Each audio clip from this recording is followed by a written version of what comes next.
당장 나가. 내 집구석에서 이 촌스러운 청국장 냄새 좀 안 나게 하란 말이야. 쩌렁쩌렁한 고함이 남산이 내려다 보이는 고급 펜트하우스의 정막을 깨트리며 거실 전체를 뒤흔들었습니다. 할아버지, 소리 좀 그만 지르세요. 그러다 목청 상하시겠네. 귀청 떨어지겠어요. 8살 꼬마 보라는 전혀 주눅 들지 않고 또랑또랑한 목소리로 맞받아치며 눈을 동그랗게 떴습니다. 뭐, 이 조그만 게 어디서 감히 눈을 똑바로 뜨고 어른한테 대들어? 박만석 회장은 기가 차다는 듯 헛웃음을 터뜨리며 지팡이를 쥔 손을 부들부들 떨었습니다. 왕년에 맨손으로 건설 회사를 일궈내며 불도저라 불렸던 그였지만 지금은 휠체어에 갇힌 신세가 되어버렸습니다. 새로 들어온 입주 도우미 명자 씨는 안절부절 못하며 연신 허리를 굽혔지만 정작 사고를 친 손녀는 태어났습니다. 거실 바닥에 놓인 진보다리에서는 아직 풀지 못한 시골의 흙내음이 묘하게 번져 나오고 있었습니다. 박 회장의 미간 주름이 깊게 패이며 금방이라도 폭발할 것 같은 험악한 분위기가 조성되었습니다. 이 숨막히는 긴장감 속에서도 창밖의 서울 풍경은 야속하리만치 평온하게 빛나고 있었습니다. 온통 회색빛 대리석으로 마감된 이 거대한 집은 사람의 온기라고는 찾아볼 수 없는 차가운 감옥이나 마찬가지였습니다. 3년 전 뇌졸중으로 쓰러진 이후 박 회장의 시간은 멈춰버렸고 그의 굳어버린 다리처럼 마음마저 딱딱하게 식어버린 상태였습니다. 수백억을 가진 자산가라는 화려한 타이틀도 혼자서는 화장실조차 갈 수 없는 비참한 현실 앞에서는 아무런 위로가 되지 못했습니다. 밤이면 창밖으로 보이는 화려한 서울의 야경조차 그에게는 자신을 비웃는 듯한 불쾌한 네온사인 덩어리에 불과했습니다. 넓은 거실을 채우는 것은 오직 휠체어 바퀴가 대리석 바닥을 굴러가는 건조하고 날카로운 마찰음뿐이었습니다. 비서들조차 그의 괴팍한 성격을 견디지 못해 줄 줄이 그만두었고 이 넓은 집에는 늘 정막만이 감돌고 있었습니다. 그런데 오늘 촌스러운 옷차림의 할머니와 맹랑한 꼬마 아이가 이 고요한 성에 침입해 소란을 피우고 있는 것이었습니다. 박 회장은 자신의 완벽하게 통제되던 공간이 침범당했다는 사실에 참을 수 없는 분노를 느꼈습니다.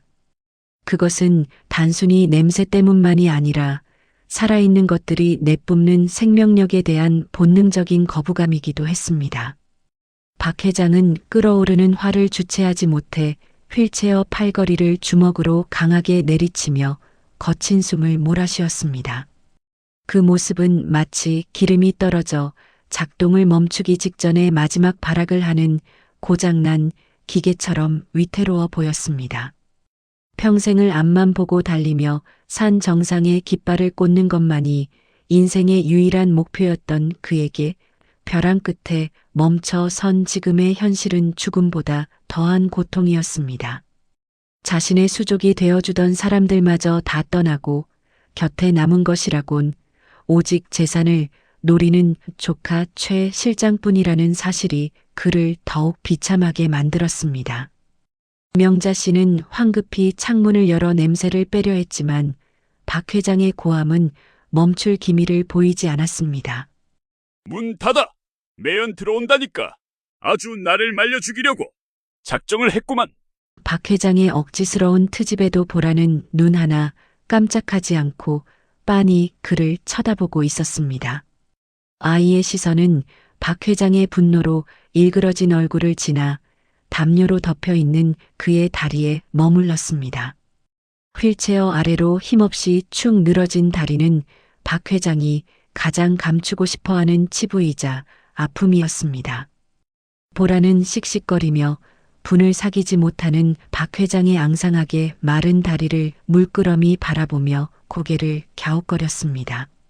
최고급 실크 잠옷 아래로 살짝 드러난 그의 다리는 오랫동안 사용하지 않아 근육이 다 빠져버린 채 앙상한 뼈대만 남아 있었습니다.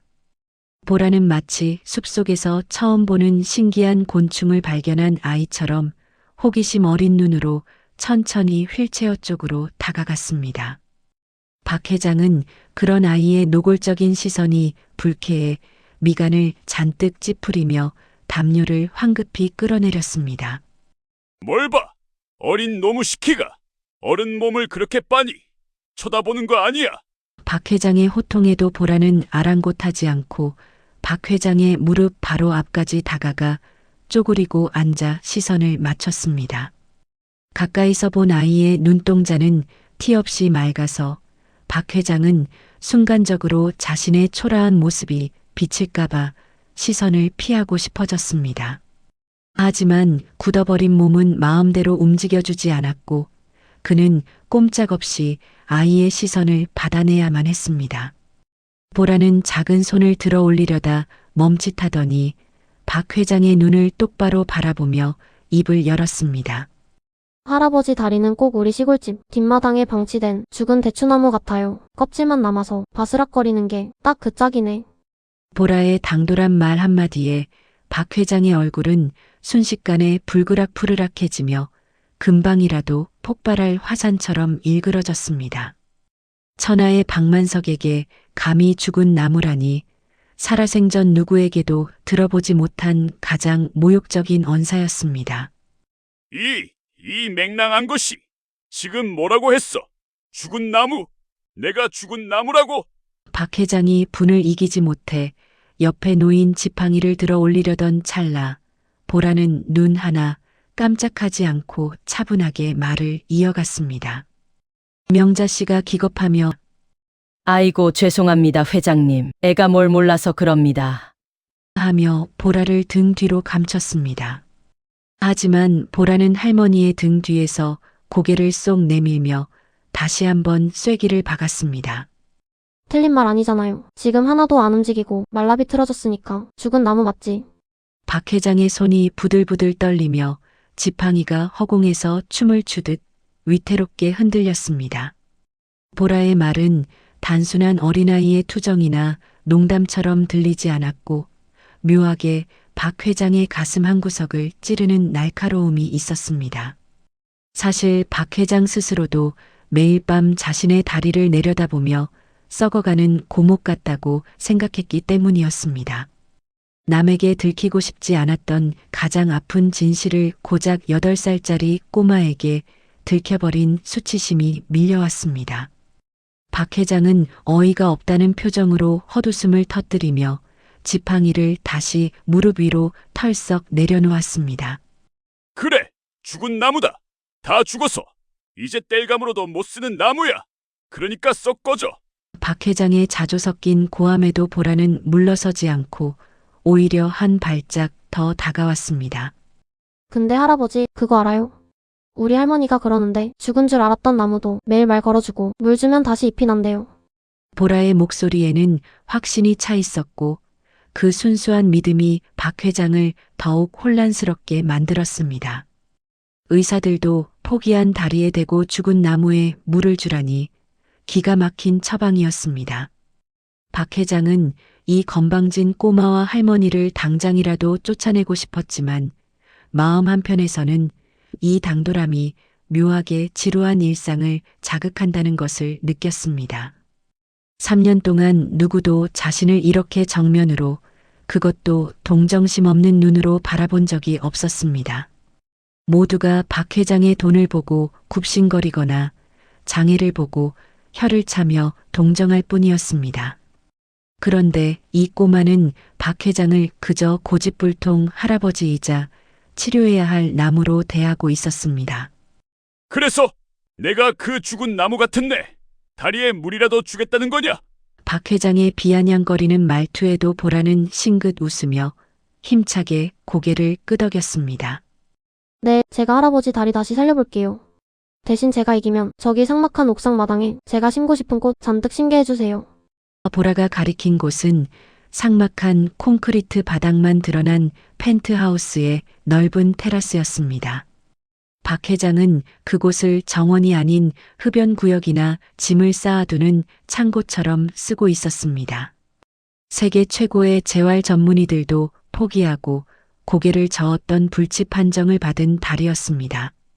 수십억을 들여 미국과 독일의 병원을 전전했지만 돌아온 것은 재활 불가능이라는 차가운 진단서뿐이었습니다. 박 회장은 코웃음을 치며 휠체어를 돌려 방으로 들어가려 했지만 보라는 그의 바짓단을 잡고 놓아주지 않았습니다. 도망가지 마세요. 자신 없으니까 도망가는 거죠? 불도저라면서 겁쟁이네. 보라의 도발에 박 회장의 자존심에 스크래치가 났고 그는 휠체어를 멈춰 세울 수밖에 없었습니다. 이 맹랑한 꼬마의 코를 납작하게 눌러주고 자신의 절망이 얼마나 깊은지 확인시켜주고 싶은 오기가 생겼습니다. 결국 박 회장은 이 지루하고 고통스러운 시간을 때우기 위한 장난감으로 이 내기를 받아들이기로 결심했습니다. 그는 천천히 휠체어를 돌려 보라를 내려다보며 입가에 비릿한 미소를 머금었습니다. 좋다. 만약 한 달 안에 내 발가락 하나라도 까딱하면 이 집 마당을 통째로 내 놀이터로 주마. 박 회장의 선언에 보라의 얼굴이 환하게 밝아졌지만 곧이어 이어진 조건은 서늘했습니다.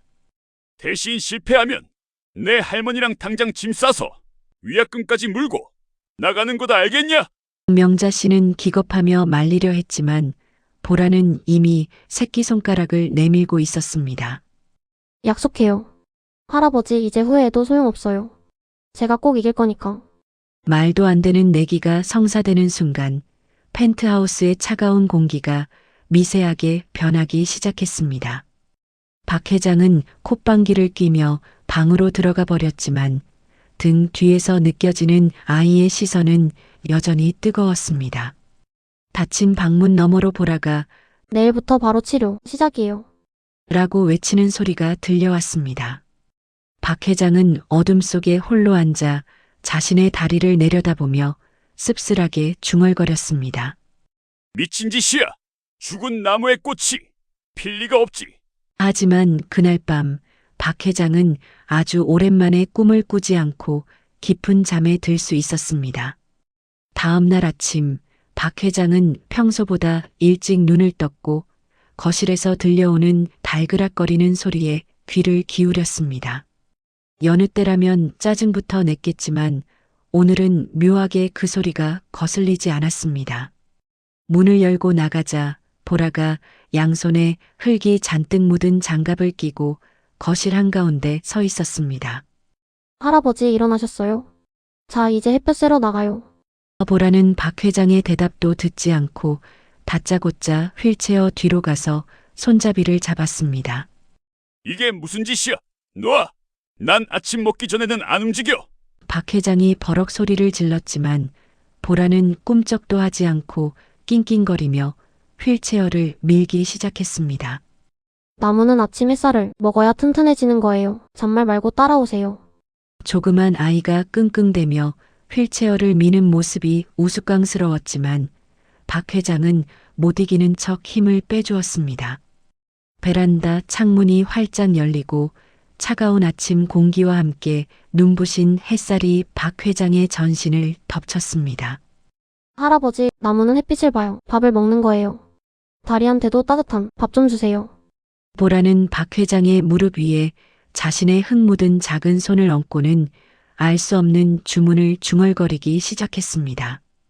박 회장은 강렬하게 내리쬐는 아침 햇살이 눈부시다며 커튼을 치라고 소리쳤지만 보라는 들은 척도 하지 않았습니다. 3년 동안 어둠 속에 갇혀 지내던 박 회장의 다리 위로 쏟아지는 햇살은 따갑도록 강렬했고 그는 그 낯선 감각에 인상을 찌푸렸습니다. 하지만 보라는 아랑곳하지 않고 쑥쑥 자라라. 다리야 심심했지? 이제 일어나서 나랑 놀자. 하며 고사리 같은 손으로 굳어버린 다리를 주물렀습니다. 매일 아침 반복될 이 기이한 의식에 서막이 올랐고 박 회장은 이것이 자신의 인생을 송두리째 바꿀 시작점이라는 것을 아직 모르고 있었습니다. 휠체어 바퀴는 어느새 매일 아침 창가를 향해 있었고 그곳에는 민들레 홀씨 같은 희망이 싹트고 있었습니다. 할아버지, 그거 알아요? 민들레는 콘크리트. 바닥도 뚫고 나온대요. 할아버지 다리도 그만큼 힘이 셀걸요? 보라의 무심한 한마디가 박 회장의 가슴에 쿵 하고 박혔습니다. 박 회장은 멍하니 창밖을 바라보다가 자신의 무릎 위에 올려진 아이의 작은 손을 힐끗 내려다보았습니다. 더럽고 거친 흙이 묻은 손이었지만 그 손에서 전해지는 온기만큼은 뜨겁고 생생했습니다. 박 회장은 입술을 달싹거리다 퉁명스럽게 내뱉었습니다. 시끄러워 먼지 나니까 손이나 씻고 와. 하지만 그는 아이의 손을 뿌리치지 않았고 오히려 그 온기에 기대어 잠시 눈을 감았습니다. 차가운 콘크리트 성벽에 아주 작은 균열이 생기기 시작한 순간이었습니다. 과연 이 낡고 고장난 불도저는 다시 시동을 걸 수 있을까요? 아니면 이대로 고철이 되어 녹슬어 갈까요? 박 회장의 굳게 닫힌 마음 문틈 사이로 아주 미세한 봄바람이 불어오고 있었습니다. 다음 날부터 시작된 보라의 치료법은 기상천외하다 못해 박 회장의 혀를 내두르게 만들 만큼 엉뚱하고 황당하기 그지없었습니다. 의사들이 권하던 최첨단 재활기구는 거들떠보지도 않고 보라는 오직 햇볕과 자신의 작은 손바닥만을 믿고 덤벼들었습니다. 할아버지, 오늘은 햇님이 더 쨍쨍해요. 다리가 밥 달라고 아우성이니까 빨리 나가요. 보라는 박 회장이 눈을 뜨자마자 안방으로 쳐들어와 커튼을 젖히고 휠체어를 끌어당기며 아침을 깨웠습니다. 박 회장은 이 녀석이 겁도 없이 어딜 들어와. 하고 호통을 쳤지만 보라는 밥때 놓치면 나무가 시들어요. 라며 막무가내였습니다.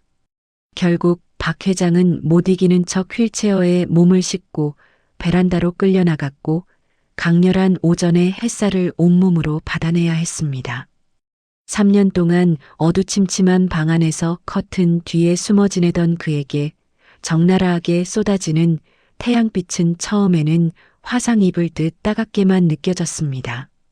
하지만 시간이 지날수록 그 뜨거운 온기가 차갑게 식어있던 피부 깊숙이 스며드는 묘한 안도감을 부정할 수 없게 되었습니다. 보라의 치료는 단순히 햇볕을 쬐는 것에서 끝나지 않고 마치 주술을 외우듯 끊임없이 다리에 말을 거는 것으로 이어졌습니다.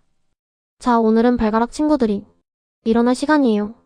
쿨쿨 자지 말고 기지개 좀 켜봐라. 보라는 박 회장의 앙상한 무릎을 고사리 같은 손으로 주물러대며 마치 살아있는 강아지나 고양이에게 말을 걸듯 다정하게 속삭였습니다. 박 회장은 그 모습이 하도 기가 막혀서 내가 무슨 무당이냐? 다리에 귀신이라도 들렸냐? 하며 핀잔을 주었습니다. 그러나 보라는 눈 하나 깜짝하지 않고 할아버지가 맨날 무시하니까 다리가 삐져서 안 움직이는 거예요. 사과하세요. 라며 오히려 박 회장을 나무랐습니다. 평생 직원들에게 지시하고 명령만 내리던 천하의 박만석 회장이 8살 꼬마에게 훈계를 듣고 있는 이 상황은 코미디가 따로 없었습니다. 그런데 이상하게도 보라가 조물조물 만져주는 그 부위에서부터 미약하게나마 온기가 퍼져나가는 것을 느끼며 박 회장은 입을 다물 수밖에 없었습니다. 부엌에서 들려오는 명자 씨의 칼질 소리와 찌개 끓는 소리는 이 삭막한 펜트하우스의 공기를 가장 빠르게 바꾸어 놓는 마법이었습니다. 그동안 박 회장의 식사는 호텔 출신 요리사들이 만든 화려하지만 차가운 양식이나 영양소만 맞춘 병원 환자식에 불과했었습니다. 하지만 명자 씨가 오고 나서 식탁 위에는 투박한 뚝배기에 담긴 된장찌개와 갓 무쳐낸 나물 반찬들이 올라오기 시작했습니다. 처음에는 집구석에서 촌스러운 냄새 풍기지 말라며 역정을 내던 박 회장도 막상 밥상 앞에 앉으면 숟가락을 놓지 못했습니다. 보글보글 끓어오르는 된장의 구수한 향기는 그가 젊은 시절 건설 현장 한바집에서 땀 흘린 뒤 먹었던 그 치열하고 뜨거웠던 기억을 소환해냈기 때문입니다. 입안 가득 퍼지는 짭조름하고 깊은 맛은 오랫동안 잊고 살았던 사람 사는 맛이 무엇인지를 다시금 깨닫게 해주었습니다. 박 회장이 짐짓 체면을 차리느라 숟가락질을 주저하고 있으면 눈치 빠른 보라가 어김없이 끼어들어 참견을 시작했습니다. 할아버지 시금치를 드셔요. 다리에 알통이 생기죠. 뽀빠이 아저씨도 시금치 먹고 힘세지잖아요. 보라는 자신의 젓가락으로 시금치나물과 두부조림을 집어 박 회장의 밥그릇 위에 척척 올려주었습니다. 평소 결벽증이 있어 남이 집어주는 반찬은 입에도 대지 않던 박 회장이었지만 보라의 그 천연덕스러운 행동에는 속수무책이었습니다. 내가 알아서 먹는다니까. 귀찮게 하지 말고 너나 많이 먹어라. 박 회장은 퉁명스럽게 쏘아붙이면서도 아이가 올려준 반찬을 남기지 않고 싹 비워내곤 했습니다. 차갑게 식어있던 식탁 위에도 조금씩 온기가 돌기 시작했고 박 회장의 앙상한 볼에도 미세하게 혈색이 돌기 시작했습니다.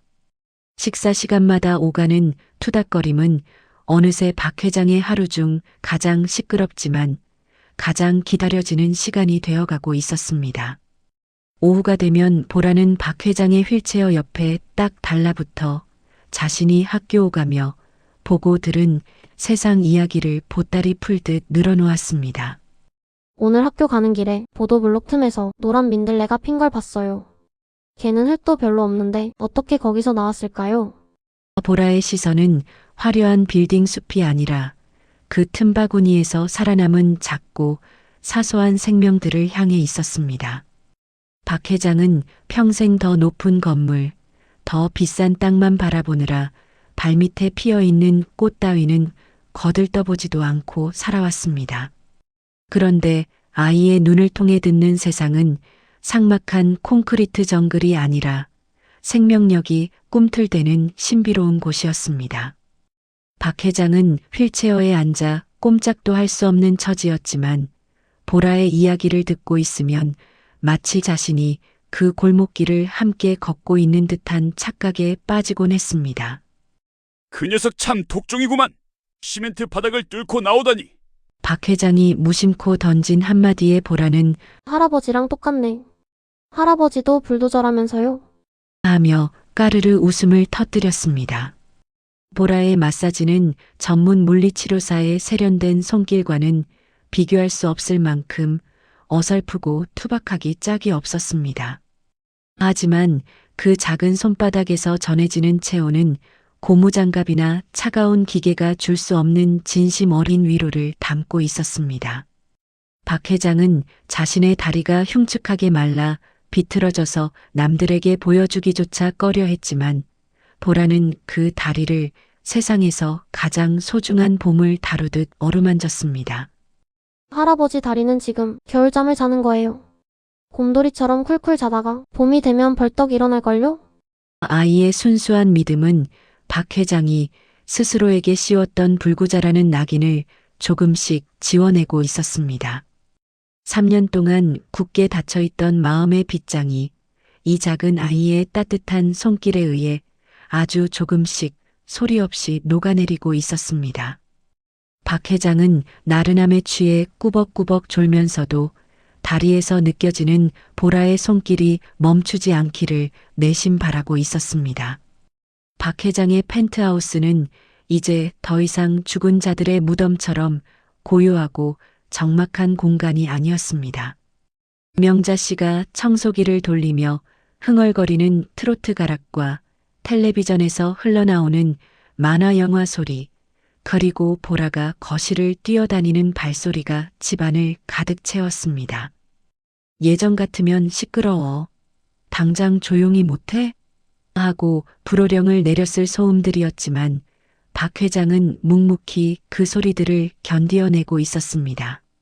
오히려 그 소음들이 사라진 잠시의 정적을 견디기 힘들어 일부러 헛기침을 하거나 지팡이로 바닥을 쿵쿵 두드리기도 했습니다. 자신이 그토록 혐오했던 사람 사는 냄새가 사실은 자신이 그토록 사무치게 그리워했던 외로움의 치료제였음을 본능적으로 깨닫고 있었기 때문입니다. 박 회장은 거실 소파에 앉아 신문을 보는 척하며 곁눈질로 주방과 거실을 오가는 두 사람의 모습을 훔쳐보곤 했습니다. 물론 박 회장의 의심 많고 괴팍한 성격이 하루아침에 봄눈 녹듯 사라진 것은 결코 아니었습니다. 그는 여전히 틈만 나면 반찬이 왜 이렇게 짜냐? 먼지가 그대로 있다. 며 트집을 잡고 심술을 부렸습니다. 하지만 그 심술 속에는 예전 같은 살기 어린 도끼가 빠져 있었고 어딘가 모르게 응석을 부리는 어린아이 같은 투정이 섞여 있었습니다. 명자 씨는 그런 박 회장의 속내를 꿰뚫어보고 아이고 우리 회장님 또 심심하셨구나 하며 넉살 좋게 받아넘기곤 했습니다. 보라 역시 할아버지의 고함 소리를 배경음악처럼 여기며 할아버지, 배고파요? 간식 드실래요? 하며 누룽지를 내밀었습니다. 이 딱딱한 걸 노인네가 어떻게 먹냐? 화를 내면서도 입안에서 오물오물 누룽지를 녹여 먹으며 달콤함을 느꼈습니다. 이 기묘한 동거인들은 서로 으르렁거리면서도 보이지 않는 끈으로 서서히 묶여가고 있었습니다. 그러던 어느 날 보라가 밖에서 주워온 하트 모양의 돌멩이를 박 회장의 손에 쥐어주며 말했습니다. 이거 할아버지 다리 낫게 해주는 요술돌이에요. 잘 때 꼭 쥐고 주무세요. 길바닥에 굴러다니는 돌멩이를 침대에 들이냐? 질색을 했지만 보라가 방을 나가자마자 그 돌을 안경 닦는 천으로 조심스럽게 닦았습니다. 그리고 그날 밤 박 회장은 아무도 몰래 그 차가운 돌멩이를 꽉 쥐고 잠자리에 들었습니다. 혹시나 정말로 이 돌멩이에 요술이라도 깃들어 있어서 내일 아침에는 발가락이 움직일지도 모른다는 터무니없는 상상을 하면서 말입니다. 이성적이고 냉철한 사업가였던 그가 이런 미신 같은 것에 기대게 된 것은 그만큼 절박했기 때문이고 또 그만큼 보라를 믿고 싶어졌기 때문이었습니다. 차가운 돌멩이가 손바닥의 온기로 따뜻해질 때까지 박 회장은 잠들지 못하고 뒤척였습니다. 시간은 흐르고 흘러 보라와 내기를 한 지 어느덧 보름이라는 시간이 훌쩍 지나가고 있었습니다. 처음에 호언장담했던 것과는 달리 박 회장의 다리는 여전히 묵묵부답이었고 아무런 변화의 조짐도 보이지 않았습니다. 박 회장은 초조해하는 보라의 표정을 보며 내심 고소해야 마땅했지만 오히려 마음 한구석이 무겁게 내려앉는 것을 느꼈습니다. 만약 한 달이 지나도 아무런 변화가 없다면 자신의 입으로 내뱉은 약속대로 이들을 쫓아내야 한다는 사실이 두려워지기 시작한 것입니다. 한 달 안에 못 고치면 나가는 거다. 라고 뱉었던 호기로운 선언이 이제는 자신을 옥죄는 족쇄가 되어 돌아왔습니다. 박 회장은 창가에 앉아 보라가 땀을 뻘뻘 흘리며 자신의 다리를 주무르는 모습을 내려다보며 복잡한 심경에 사로잡혔습니다. 제발 조금이라도 움직여다오. 이 늙은이 체면 좀 살려다오. 그날 오후의 햇살은 유난히 따뜻했고 나른한 공기가 펜트하우스의 베란다를 가득 채우고 있었습니다. 박 회장은 쏟아지는 졸음을 이기지 못해 휠체어에 기대어 깜빡 잠이 들었고 보라는 여전히 그의 발치에 앉아 무언가를 중얼거리고 있었습니다. 꿈속에서 박 회장은 아주 젊고 건강한 모습으로 높은 산을 성큼성큼 오르고 있었는데 정상에서 누군가가 자신을 부르는 소리에 뒤를 돌아보았습니다. 할아버지, 같이 가요. 그것은 보라의 목소리였고 박 회장이 손을 뻗는 순간 잠에서 확 깨어났습니다. 꿈의 여운이 채 가시기도 전에 현실의 감각이 찌릿하게 전신을 강타했습니다. 그것은 꿈속에서 느꼈던 환상이 아니라 실제 그의 오른쪽 엄지발가락 끝에서 느껴지는 미세하지만 분명한 박동이었습니다. 늘 남의 살처럼 멍멍하던 발끝에 마치 개미가 기어가는 듯한 간지러운 느낌이 선명하게 스쳐 지나갔습니다. 박 회장은 자신의 감각을 의심하며 숨을 멈추고 덜덜 떨리는 눈으로 발끝을 응시했습니다. 보라 역시 박 회장의 심상치 않은 반응을 눈치채고 마사지하던 손을 멈춘 채 숨죽여 지켜보고 있었습니다. 정적 속에서 두 사람의 시선이 얽혔고 박 회장의 입술이 파르르 떨리며 벌어졌습니다. 지금 방금 뭐가 움직인 거냐? 박 회장의 목소리는 갈라져 있었고 그 안에는 두려움과 기대가 뒤섞여 있었습니다. 보라는 눈을 크게 뜨고 박 회장의 발과 얼굴을 번갈아 보며 침을 꿀꺽 삼켰습니다. 3년 동안 죽어있던 고목나무에 정말로 첫 번째 새순이 돋아나려는 찰나였습니다. 과연 이것은 진짜 기적의 시작일까요? 아니면 간절함이 만들어낸 슬픈 착각일까요? 오후의 햇살이 두 사람을 비추는 가운데 펜트하우스의 운명을 가를 결정적인 순간이 다가오고 있었습니다. 오후의 햇살이 나른하게 내려앉은 펜트하우스의 거실 정막을 깨고 터져나온 박 회장의 신음은 단순한 잠꼬대가 아니었습니다. 박 회장은 자신의 눈과 감각을 동시에 의심하며 마치 유령이라도 본 사람처럼 입을 떡 벌린 채 굳어 있었습니다.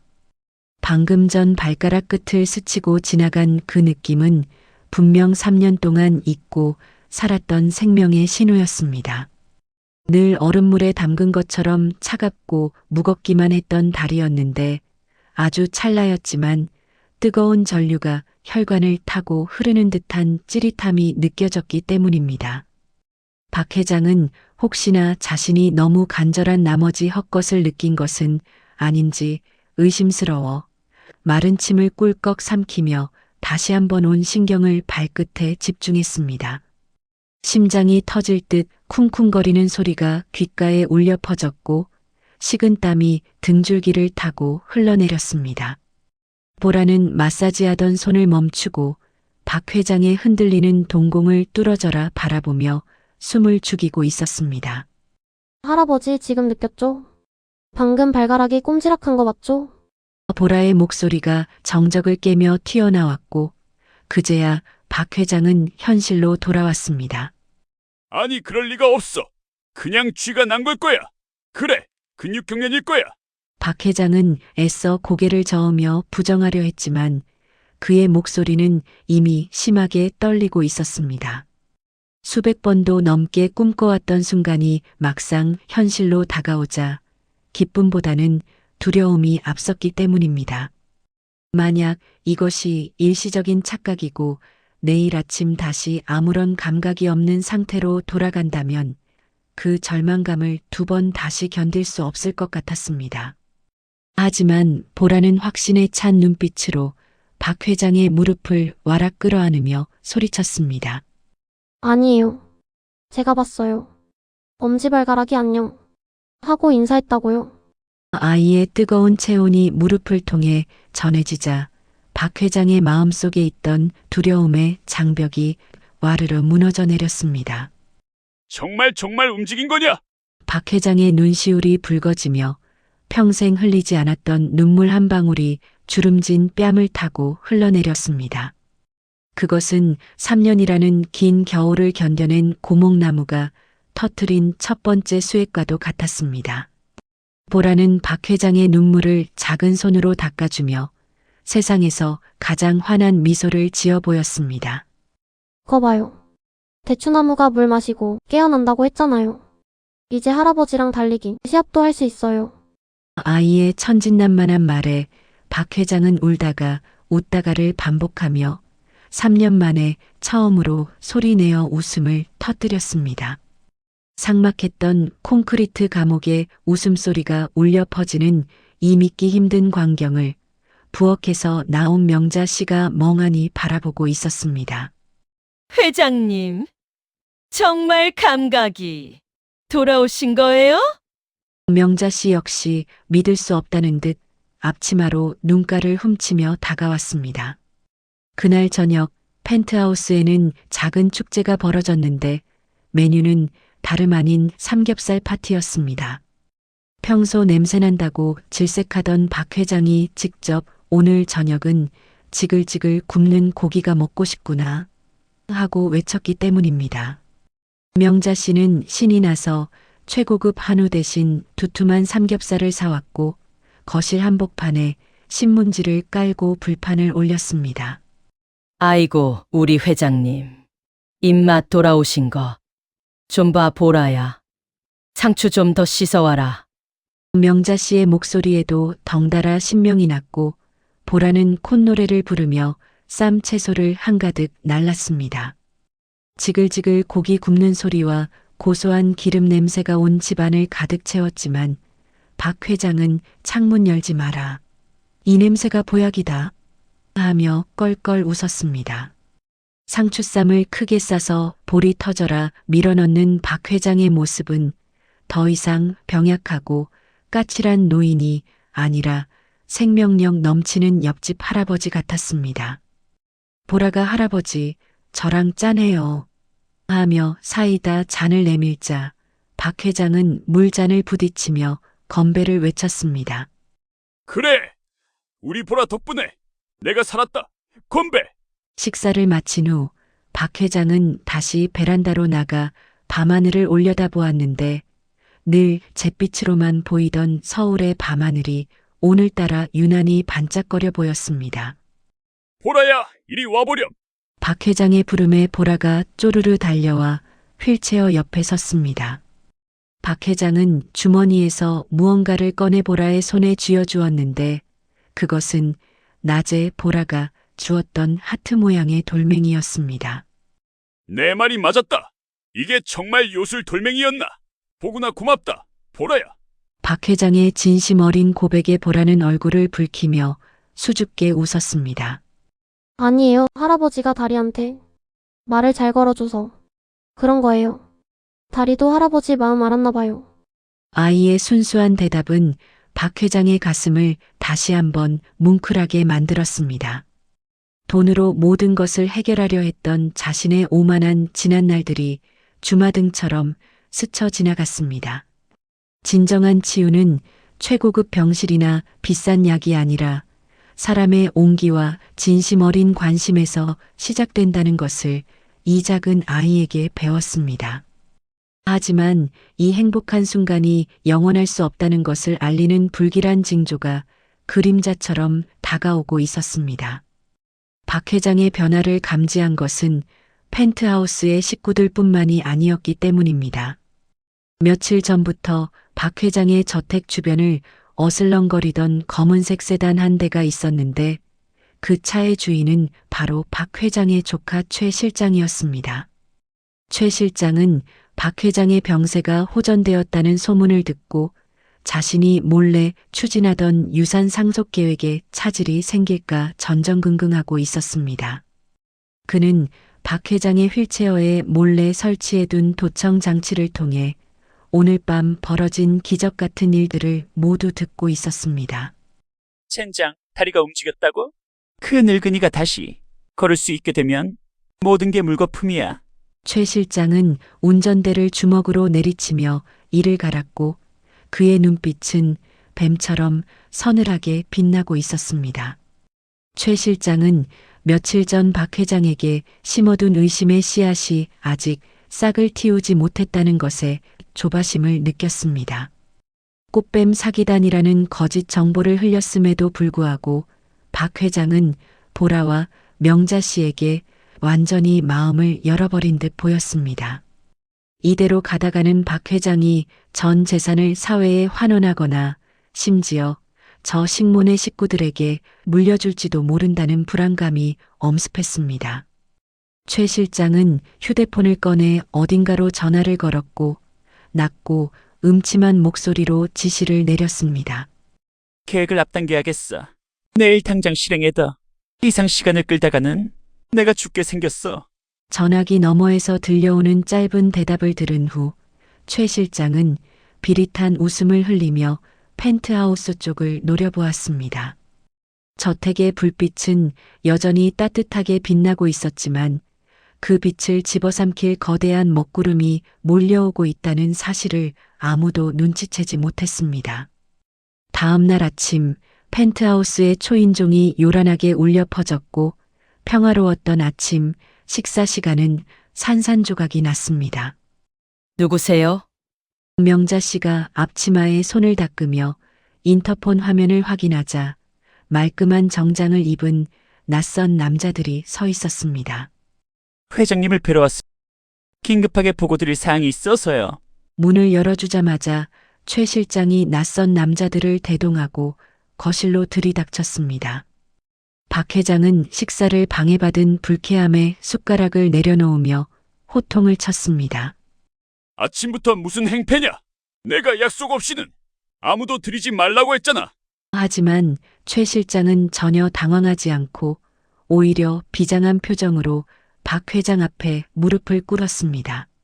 숙부님, 용서하십시오. 하지만 더 이상 숙부님이 속으시는 걸 지켜볼 수만은 없어서 이렇게 무례를 범했습니다. 최 실장의 뜬금없는 행동에 박 회장은 어리둥절해하며 미간을 찌푸렸습니다. 속다니, 그게 무슨 뚱단지 같은 소리냐? 최 실장은 뒤에 서 있던 남자에게 눈짓을 했고 남자는 두툼한 서류 봉투와 녹음기 하나를 테이블 위에 올려놓았습니다. 이 여자들 단순한 가사 도우미가 아닙니다. 이들이 과거에 일했던 집들에서 벌어진 일들을 조사해봤더니 아주 충격적인 사실들이 나왔습니다. 최 실장은 떨리는 목소리로 연기를 시작하며 박 회장의 불안감을 자극했습니다. 명자 씨는 얼굴이 하얗게 질려 도련님, 그게 무슨 말씀이세요? 저희는 그런 적 없어요. 하며 항변했지만 최 실장은 매몰차게 말을 잘랐습니다. 조용히 해. 내년들이 노인네들 등쳐먹고 도망친 게 한두 번이야? 증거가 이렇게 명백한데 어디서 발뺌이야? 박 회장은 혼란스러운 눈빛으로 명자 씨와 최 실장을 번갈아 보았습니다. 어제까지만 해도 가족처럼 따뜻하게 대했던 사람들이 하루아침에 사기꾼으로 몰리는 상황이 도무지 믿기지 않았습니다. 하지만 최 실장이 내민 서류에는 명자 씨의 사진과 함께 절도, 사기 같은 끔찍한 단어들이 붉은 글씨로 적혀 있었습니다. 물론 그것들은 최 실장이 돈을 주고 위조한 가짜 서류들이었지만 평생 의심 속에서 살아온 박 회장에게는 너무나 그럴듯해 보였습니다. 이게 다 사실이냐? 박 회장의 목소리가 차갑게 가라앉았고 명자 씨는 억울함에 눈물을 터뜨리며 바닥에 주저앉았습니다. 아닙니다, 회장님. 저는 정말 맹스코 그런 짓 한 적 없어요. 믿어주세요. 보라도 할머니를 끌어안고 울면서 박 회장을 쳐다보았습니다. 할아버지, 우리 할머니 도둑 아니에요. 나쁜 짓 안 했어요. 하지만 의심이라는 독버섯은 한번 피어나면 걷잡을 수 없이 퍼져나가는 법이어서 박 회장의 마음속에는 이미 균열이 생기고 있었습니다. 그래, 세상에 공짜는 없지. 저들이 나에게 잘해준 것도 다 이유가 있었던 거야. 박 회장은 어젯밤 느꼈던 행복이 거짓이었을지도 모른다는 생각에 배신감으로 몸을 떨었습니다. 최 실장은 그 틈을 놓치지 않고 결정타를 날렸습니다. 숙부님, 어제 발가락이 움직였다고 하셨죠? 그것도 저 아이가 다리 마사지 할 때 뭔가 약물을 쓴 게 분명합니다. 일시적인 환각 효과를 주는 약들이 있거든요. 최 실장의 말은 터무니없는 모함이었지만 의학적 지식이 없는 박 회장에게는 그럴싸한 설명으로 들렸습니다. 자신의 기적마저도 사기의 일부였다고 생각하니 박 회장의 분노는 극에 달했습니다. 당장 내 집에서 나가. 박 회장의 고함 소리가 거실을 뒤흔들었고 보라와 명자 씨는 공포에 질려 서로를 부둥켜 안았습니다. 할아버지 아니에요. 정말 아니라고요. 보라가 울면서 박 회장의 바짓단을 잡고 매달렸지만 박 회장은 매몰차게 휠체어를 돌려 아이를 뿌리쳤습니다. 내 몸에 손대지 마. 더러운 것들. 내가 너희들을 믿은 내가 미친 놈이지. 박 회장은 자신의 어리석음을 자책하며 곁에 있던 물컵을 집어던졌습니다. 유리잔이 산산조각 나면서 파편이 사방으로 튀었고 그 소리는 박 회장과 보라 사이에 쌓아 올렸던 신뢰가 깨지는 소리와도 같았습니다. 최 실장은 회심의 미소를 지으며 경호원들에게 눈짓을 했고 남자들이 거칠게 명자 씨와 보라를 끌어내기 시작했습니다. 이거 놓으세요. 우리 손녀 다쳐요. 명자 씨의 비명소리와 보라의 울음소리가 뒤섞여 아수라장이 되었습니다. 끌려가던 보라는 마지막으로 문틀을 잡고 버티며 박 회장을 향해 소리쳤습니다. 할아버지, 약속했잖아요. 다리 나으면 꽃 심어준다고. 약속했잖아요. 아이의 절규에 박 회장의 마음이 욱신거렸지만 그는 이를 악물고 외면했습니다. 다 거짓말이야. 너희들이 꾸민 연극에 더 이상 속지 않아. 육중한 현관문이 닫히며 보라의 목소리가 끊겼고 펜트하우스에는 다시금 무거운 정막이 찾아왔습니다. 최 실장은 숙부님, 잘 생각하셨습니다. 제가 뒷수습은 깔끔하게 하겠습니다. 라며 비열하게 속삭였습니다. 박 회장은 텅 빈 거실에 홀로 남아 거친 숨을 몰아쉬었지만 가슴 한구석이 뻥 뚫린 듯한 공허함은 채워지지 않았습니다. 바닥에 떨어진 깨진 유리 조각 위로 보라가 선물해줬던 하트 모양 돌멩이가 덩그러니 놓여 있었습니다. 박 회장은 그것을 바라보며 자신이 방금 내친 것이 사기꾼들이 아니라 자신의 인생에 찾아온 마지막 봄이었음을 아직 깨닫지 못하고 있었습니다. 과연 이 오해의 늪에서 박 회장은 빠져나올 수 있을까요? 아니면 영원히 차가운 겨울 속에 갇히게 될까요? 육중한 현관문이 쿵 소리를 내며 닫히자 보라의 울음소리와 명자 씨의 애원하던 목소리는 마치 전원 코드를 뽑은 것처럼 순식간에 차단되었습니다. 조금 전까지 아수라장이었던 거실에는 숨막힐 듯한 정적이 다시 찾아왔고 그 고요함은 예전보다 훨씬 더 무겁고 차갑게 박 회장의 어깨를 짓눌러 왔습니다. 숙부님, 이제야 집이 좀 조용해졌네요. 진작 내보냈어야 했는데 제가 늦어서 죄송합니다. 최 실장은 바닥에 흩어진 깨진 유리 조각들을 구두발로 툭툭 치우며 비릿한 미소를 지었지만 박 회장의 귀에는 그 소리마저 거슬리는 소음으로 들렸습니다. 박 회장은 대꾸할 기운조차 없어 손을 휘저으며 최 실장을 내보냈고 텅 빈 펜트하우스에 홀로 남겨진 후에야 비로소 참았던 숨을 토해냈습니다. 화려한 샹들리에 불빛이 대리석 바닥에 반사되어 눈이 부셨지만 박 회장의 마음속은 정전이 된 것처럼 캄캄한 어둠뿐이었습니다. 그는 멍하니 현관 쪽을 바라보며 자신이 방금 내쫓은 것이 단순한 사기꾼들이 아니라 자신의 생명을 연장해 주던 산소호흡기였음을 본능적으로 느끼고 있었습니다. 창밖에는 굵은 빗줄기가 쏟아지기 시작했고 유리창을 때리는 빗소리가 마치 보라가 주먹으로 창문을 두드리는 소리처럼 들려와 박 회장은 두 귀를 막아야만 했습니다. 분노가 휩쓸고 지나간 자리에 남은 것은 승리감이 아니라 가슴 한복판이 도련해진 듯한 끔찍한 상실감과 공허함 뿐이었습니다.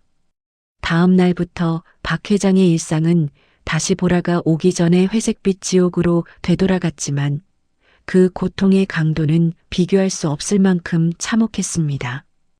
명자 씨 대신 호텔에서 배달시킨 최고급 도시락이 식탁 위에 차려졌지만 박 회장은 숟가락을 들 생각조차 하지 않고 멍하니 음식만 노려보았습니다.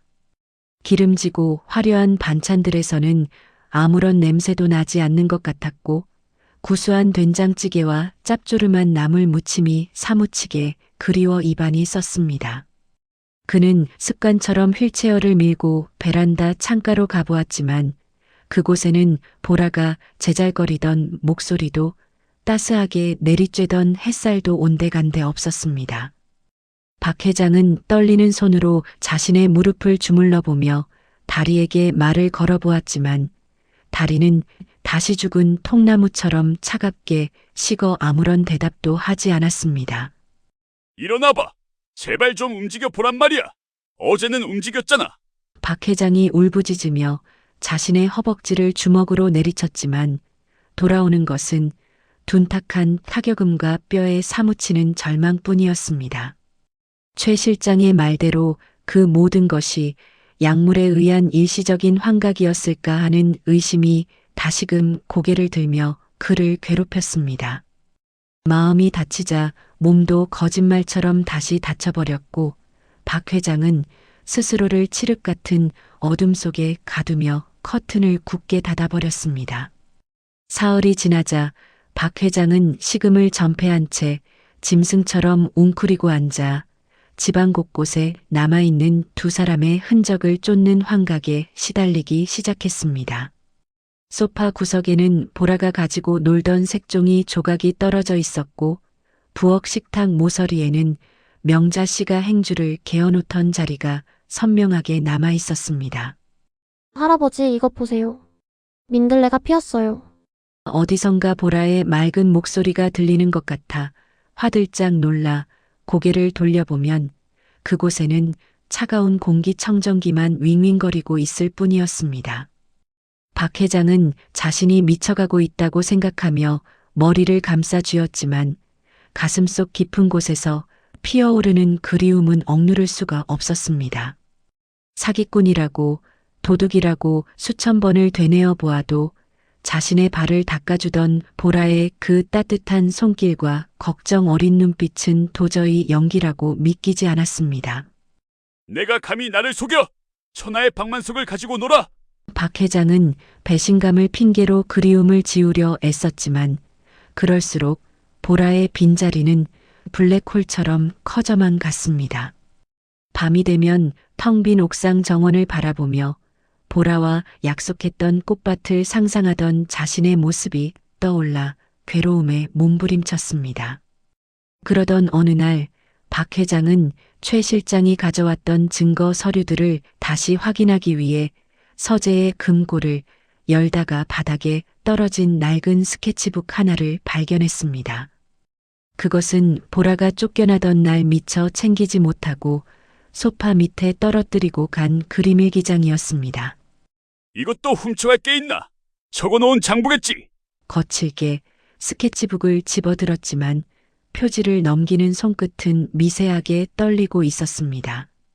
첫 장을 넘기자 삐뚤빼뚤한 글씨로 호랑이 할아버지 관찰일기라고 적힌 제목이 눈에 들어왔고 박 회장의 굳어있던 인매가 꿈틀했습니다. 한 장 한 장 넘길 때마다 그곳에는 박 회장이 잊고 있었던 지난 한 달간의 추억들이 아이의 순수한 시선으로 그려져 있었습니다. 화를 내는 할아버지, 밥을 먹는 할아버지, 창가에서 조는 할아버지의 모습이 크레파스로 알록달록하게 채색되어 있었습니다. 그런데 그림 밑에 적힌 글귀들이 박 회장의 심장을 날카로운 송곳으로 찌르는 듯 했습니다. 오늘도 할아버지가 소리를 질렀다. 많이 아파서. 그런가 보다 빨리 낫게 해달라고. 다리한테 빌었다. 할아버지가 처음으로 웃으니까. 호랑이가 아니라 곰돌이 같다. 우리 할아버지 멋지다. 마지막 페이지를 넘기자 휠체어에서 벌떡 일어나 보라와 손을 잡고 산 정상에 서 있는 박 회장의 그림이 그려져 있었습니다. 그리고 그 옆에는 나의 소원 할아버지가 걷게 되면 꼭 같이 등산 가기. 할아버지는 우리 가족이니까. 라는 글귀가 꾹꾹 눌러 쓴 글씨로 적혀 있었습니다. 박 회장의 손에서 스케치북이 툭 하고 떨어졌고 참아왔던 오열이 터져 나오며 서재 바닥을 적셨습니다. 이것은 결코 사기꾼의 계획표나 장부가 아니었습니다. 그것은 세상에 홀로 남겨진 외로운 노인을 향한 8살 아이의 조건 없는 사랑과 진심이 담긴 연애 편지나 다름없었습니다. 내가 무슨 짓을 한 거야? 박 회장은 바닥을 치며 통곡했지만 이미 엎질러진 물이었고 떠나간 버스였습니다. 그 순간 박 회장의 머릿속을 스치고 지나가는 섬광 같은 의문 하나가 있었습니다. 이렇게 순수한 마음을 가진 아이와 할머니가 도대체 왜 내 돈을 훔치고 사기를 쳤다는 것인가? 최 실장이 보여준 그 명백한 증거들과 보라의 진심 어린 일기장 사이에는 도저히 메울 수 없는 거대한 모순이 존재했습니다. 박 회장의 눈빛이 순식간에 매섭게 변하며 눈물로 얼룩진 얼굴 위로 평생 기업을 이끌어온 승부사의 기질이 되살아났습니다. 그는 휠체어를 급하게 돌려 서재 한쪽에 있는 대형 모니터 앞으로 다가갔는데 그곳은 저택의 모든 CCTV를 관리하는 중앙 통제 시스템이었습니다. 평소에는 거들떠보지도 않았지만 박 회장은 떨리는 손으로 마우스를 움직여 사건이 있었던 그날의 녹화 영상을 찾아냈습니다. 최 실장이 증거를 찾았다며 돈 봉투를 꺼내던 그 시간대의 영상을 되감기 하자 화면 속에는 충격적인 진실이 고스란히 담겨 있었습니다. 명자 씨가 장을 보러 나간 사이 텅 빈 거실로 슬금슬금 들어오는 그림자는 다름 아닌 최 실장이었습니다. 그는 주위를 두리번거리더니 품 안에서 두툼한 돈 봉투를 꺼내 명자 씨의 가방 깊숙한 곳에 찔러 넣고는 카메라를 향해 섬뜩한 미소를 지어 보였습니다. 모든 것이 조작이었고 자신은 믿었던 혈육에게 철저하게 농락당해 생명의 은인을 내쫓은 꼴이었습니다. 화면 속에 최 실장이 짓고 있는 비열한 웃음을 보는 순간 박 회장의 몸속에서 뜨거운 용암이 솟구쳐 오르는 듯한 분노가 폭발했습니다. 이런 짐승만도 못한 놈! 감히 내 눈을 가리고 내 사람들을 건드려! 박 회장은 모니터를 부술듯이 주먹으로 내리쳤고 그 충격으로 휠체어가 뒤로 밀려났습니다. 하지만 이번 분노는 예전처럼 무기력하게 자신을 갉아먹는 분노가 아니라 잘못된 것을 바로잡고 소중한 것을 되찾기 위한 뜨거운 에너지였습니다. 박 회장은 인터폰을 집어들고 운전기사 김 씨를 호출했는데 그의 목소리에는 3년 전 현장을 진두지휘하던 불도저 박 회장의 카리스마가 서려 있었습니다. 김 기사, 당장 차 대기시켜! 지금 당장 시골로 내려간다! 인터폰 너머로 당황한 김 기사의 목소리가 들려왔지만 박 회장은 이미 휠체어 바퀴를 거칠게 굴리며 드레스룸으로 향하고 있었습니다. 내 다리가 부러지는 한이 있어도 내 발로 가서 데려올 거야! 내 손녀, 내 식구 절대 이대로 못 보낸다! 박 회장의 결연한 외침이 펜트하우스를 울렸고 멈춰있던 그의 심장과 다리에도 다시금 뜨거운 피가 돌기 시작했습니다. 이것은 단순한 외출이 아니라 죽어가던 노인이 자신의 인생을 되찾기 위해 세상 밖으로 내딛는 위대한 진격의 시작이었습니다. 빗줄기가 세차게 쏟아지는 올림픽대로 위를 검은색 세단이 미끄러지듯 질주하고 있었고 뒷좌석에 앉은 박 회장의 손에는 보라의 낡은 스케치북이 구겨질 정도로 꽉 쥐어져 있었습니다. 운전대를 잡은 김 기사는 룸미러를 통해 뒷좌석을 힐끗거리며 평소와는 전혀 다른 회장의 비장한 표정에 마른 침을 삼키며 가속 페달을 더욱 깊게 밟았습니다. 박 회장은 창밖으로 빠르게 스쳐 지나가는 서울의 풍경을 바라보며 자신이 얼마나 오랫동안 세상과 담을 쌓고 좁은 방 안에 갇혀 살았는지를 뼈저리게 실감했습니다. 불과 며칠 전까지만 해도 보라와 함께 이 길을 지나며 저기 보이는 꽃이 무슨 꽃인지 저 구름은 무슨 모양인지를 이야기하고 싶다는 소박한 꿈을 꾸었더랬습니다. 하지만 자신의 어리석은 의심과 독선이 그 모든 기회를 날려버렸다는 자책감이 가슴을 후벼 파는 통증으로 다가와 숨을 쉬기조차 힘들었습니다. 뇌졸중으로 쓰러졌을 때보다 더한 공포가 엄습했는데 그것은 바로 내 인생에 찾아온 마지막 구원자를 영영 놓칠지도 모른다는 두려움이었습니다. 박 회장은 떨리는 손으로 무릎을 감싸쥐며 제발 버스가 떠나지 않았기를, 제발 보라가 아직 그곳에 있어 주기를 간절히 기도하고 또 기도했습니다. 차가 빗길을 뚫고 터미널을 향해 달리는 동안 박 회장의 머릿속에는 지난 한 달간 보라가 보여주었던 환한 미소와 따뜻한 손길만이 필름처럼 끊임없이 돌아가고 있었습니다. 고속버스 터미널은 궂은 날씨에도 불구하고 고향으로 내려가거나 여행을 떠나는 인파로 북새통을 이루고 있어 혼잡하기 그지없었습니다. 김 기사가 차를 입구에 대자마자 박 회장은 휠체어 꺼낼 시간 없다. 그냥 부축해. 소리치며 차 문을 거칠게 열어젖혔습니다. 3년 동안 땅을 밟아본 적 없는 다리였기에 휠체어 없이는 한 발자국도 움직일 수 없다는 것을 누구보다 잘 알았지만 지금은 그딴 것을 따질 겨를이 없었습니다. 김 기사가 당황하며 박 회장의 겨드랑이를 부축해 일으켜 세우려 했지만 힘이 없는 다리는 자꾸만 꺾이려 했고 빗물에 젖은 바닥은 미끄러웠습니다. 박 회장은 이를 악물고 김 기사의 어깨에 매달리다시피 하여 터미널 안으로 들어섰고 수많은 인파 속에서 익숙한 뒷모습을 찾아 헤매기 시작했습니다. 사람들의 시선이 절뚝거리는 노인에게 쏠렸지만 박 회장의 눈에는 오직 낡은 보따리를 든 할머니와 빨간 가방을 맨 작은 아이의 모습만이 중요했습니다.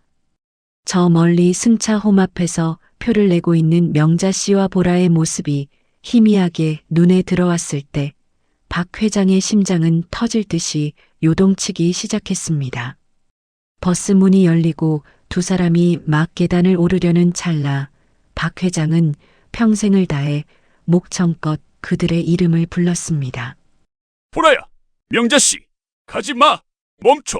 터미널의 소음을 뚫고 들려온 낯익은 그러나 절박한 외침에 보라가 고개를 돌렸고 눈이 휘둥그레지며 그대로 멈춰 섰습니다. 박 회장은 김 기사의 부축을 뿌리치고 비틀거리며 한 걸음, 두 걸음, 기적처럼 자신의 두 다리로 내딛기 시작했습니다.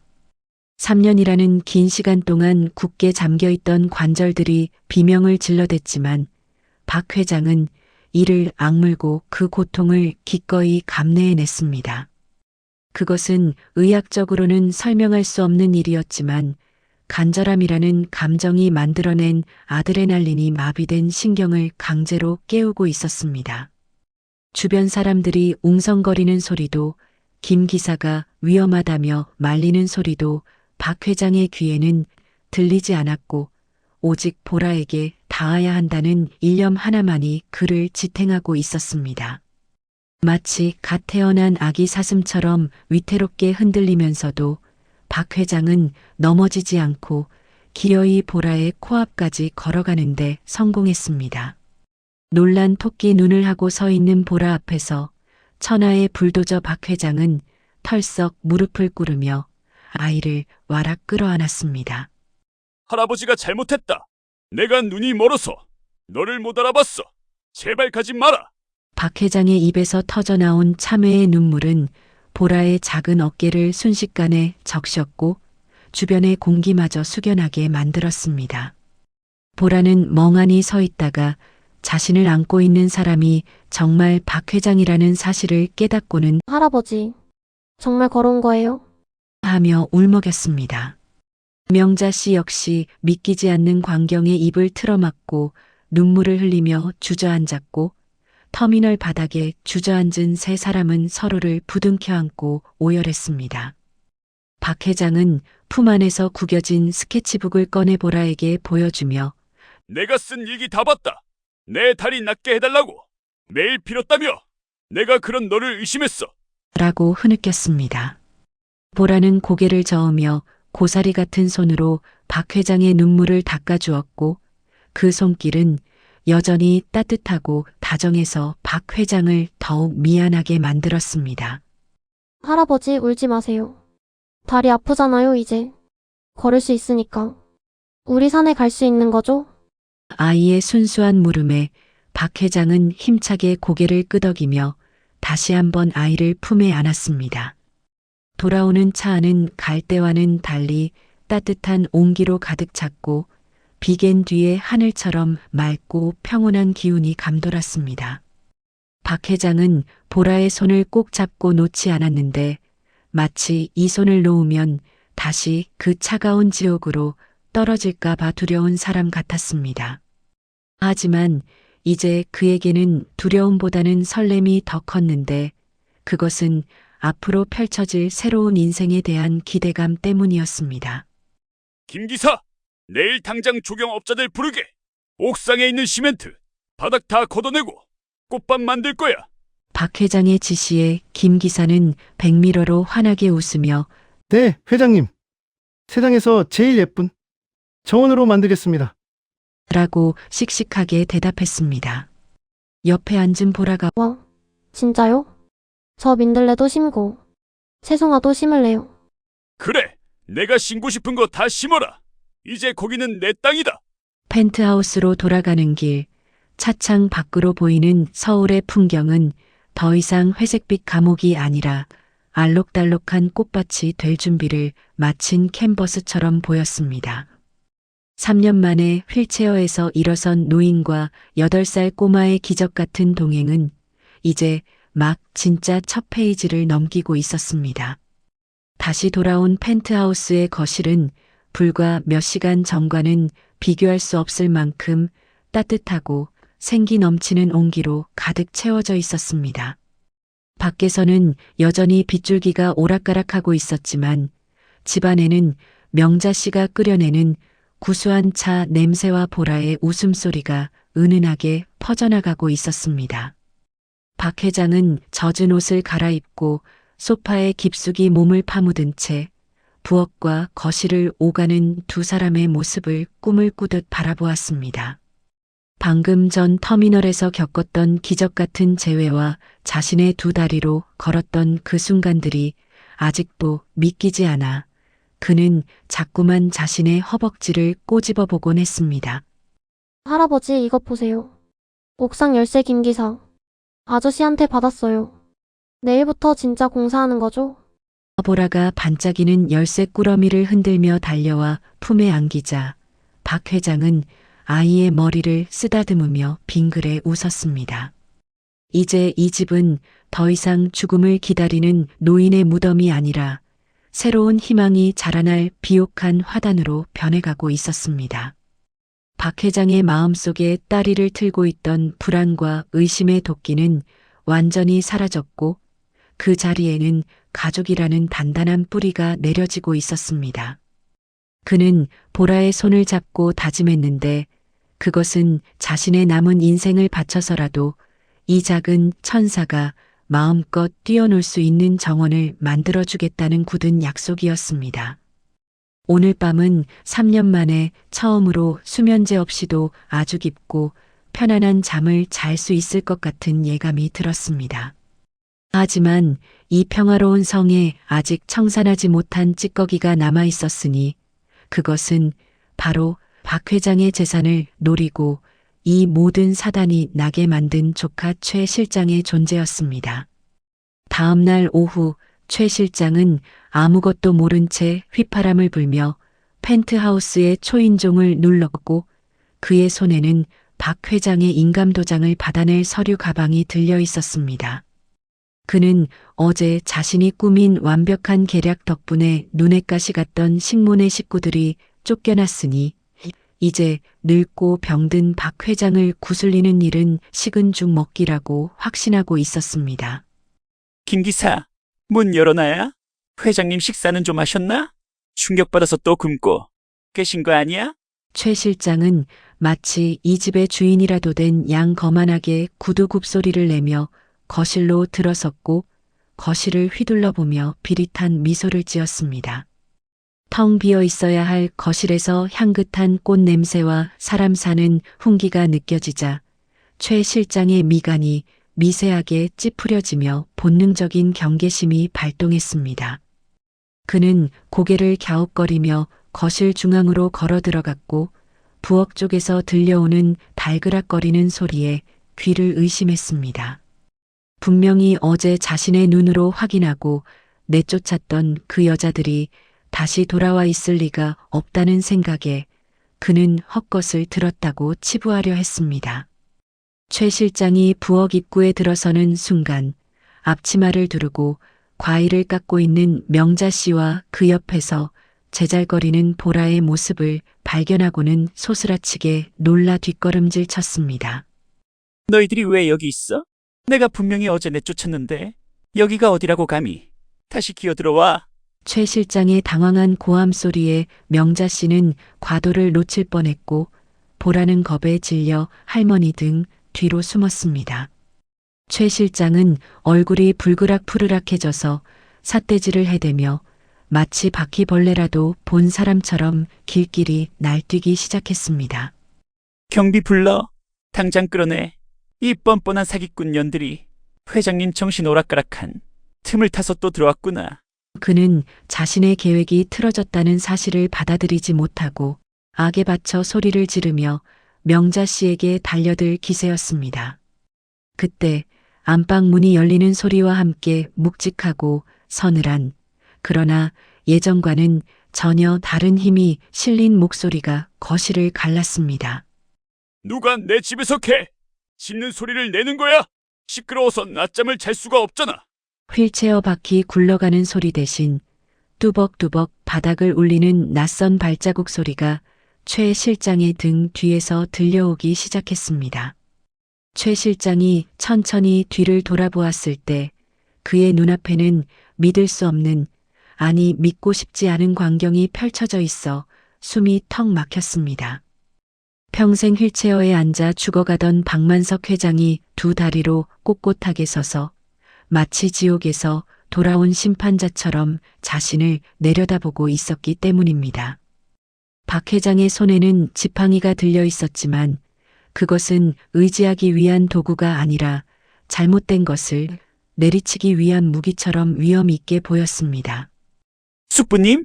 어떻게 서 계십니까? 다리는 분명히 못 쓰신다고. 최 실장은 다리에 힘이 풀려 바닥에 주저앉을 뻔했고 얼굴은 백지장처럼 하얗게 질려 사시나무 떨듯 떨었습니다. 박 회장은 그런 조카를 벌레 보듯 차가운 눈빛으로 응시하며 손에 들고 있던 태블릿 PC를 최 실장의 발 앞에 툭 던졌습니다. 화면 속에는 최 실장이 명자 씨의 가방에 돈을 넣고 비열하게 웃던 그날의 CCTV 영상이 무한 반복되고 있었습니다. 내가 늙어서 눈이 침침하고 귀가 먹은 줄 알았더냐? 내 놈이 내 눈을 가리고 내 가족을 내쫓으려던 수작을 내가 모를 줄 알았어. 박 회장의 호통은 펜트하우스의 높은 천장을 때리고 돌아와 최 실장의 고막을 찢어놓을 듯 울려 퍼졌습니다. 잘못했습니다. 숙부님, 한 번만 용서해 주십시오. 제가 잠시 미쳤나 봅니다. 돈이 급해서 제발 살려주십시오.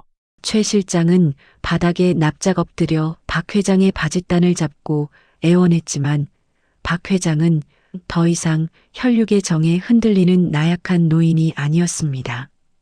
내 정원의 독버섯이 자라고 있었는데 그걸 모르고 애꿎은 꽃나무만 뽑아버릴 뻔했구나. 이제라도 알았으니 뽑아버려야지. 박 회장은 김 기사를 불러 최 실장을 끌어내라고 손짓했고 발버둥 치는 최 실장의 모습은 참으로 추하고 초라했습니다.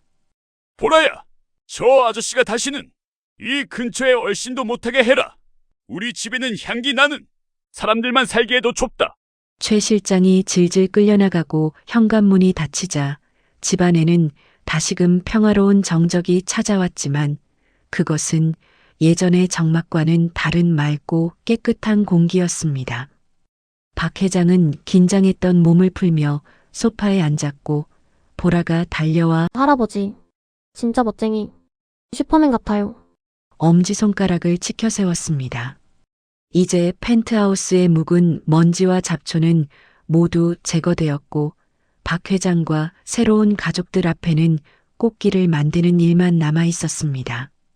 3년 동안 멈춰있던 박 회장의 인생 시계가 이제야 비로소 정상적인 속도로, 아니 더 힘차게 돌아가기 시작했습니다.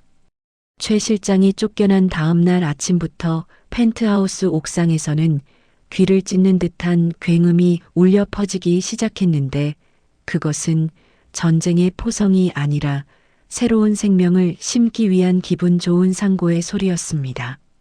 박 회장은 아침 일찍부터 안전모를 쓰고 옥상으로 올라가 인부들이 회색빛 콘크리트 바닥을 깨부수는 광경을 마치 개선장군처럼 흐뭇하게 지켜보고 있었습니다. 거기 조심해서 깨. 방수 코팅 다시 해야 하니까 바닥 너무 깊게 파지 말고. 박 회장의 목소리에는 3년 동안 묵혀있던 먼지를 털어낸 듯한 활기가 넘쳐 흘렀고 지팡이를 짚은 손에는 힘이 잔뜩 들어가 있었습니다.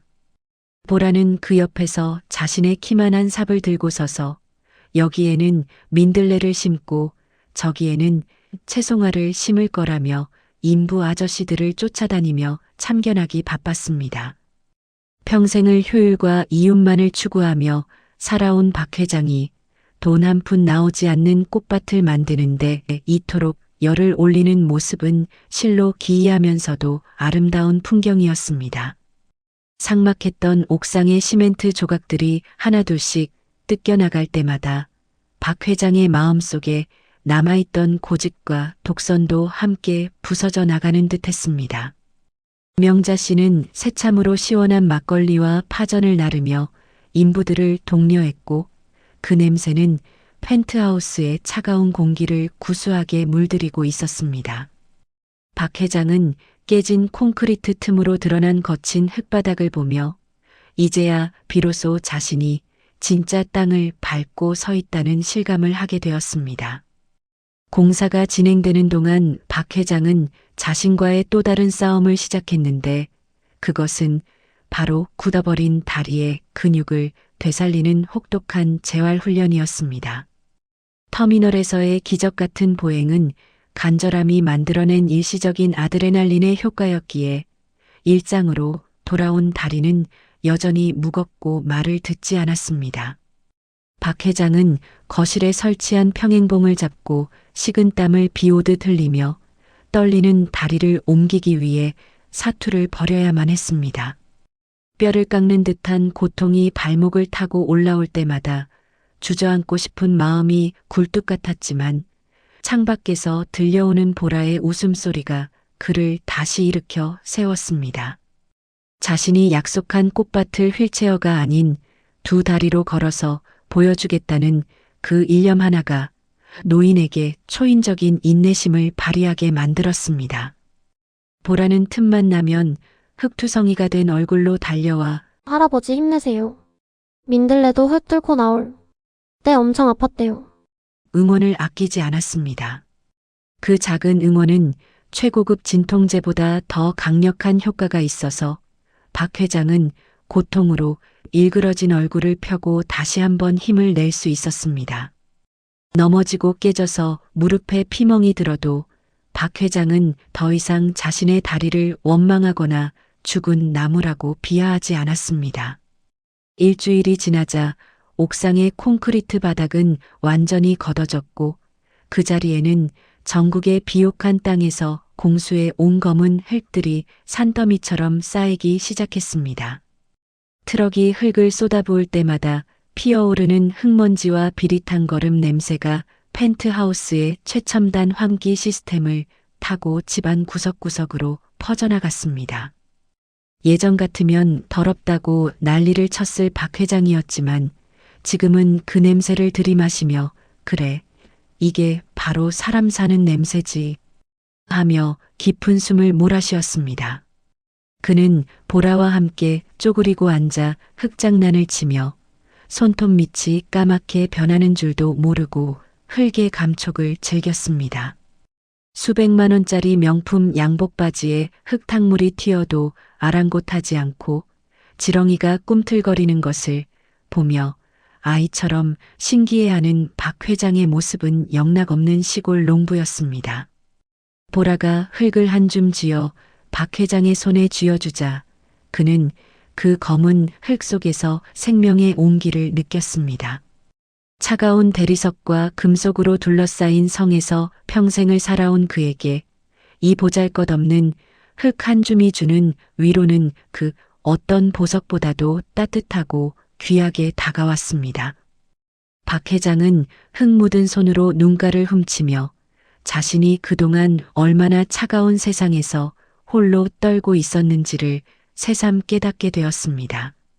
드디어 첫 번째 꽃을 심는 날이 밝았고 보라는 자신이 가장 아끼는 민들레 씨앗과 채송화 모종을 들고 비장한 표정으로 옥상에 올랐습니다. 할아버지, 제일 먼저 심는 게 대장꽃이래요. 할아버지가 심으세요.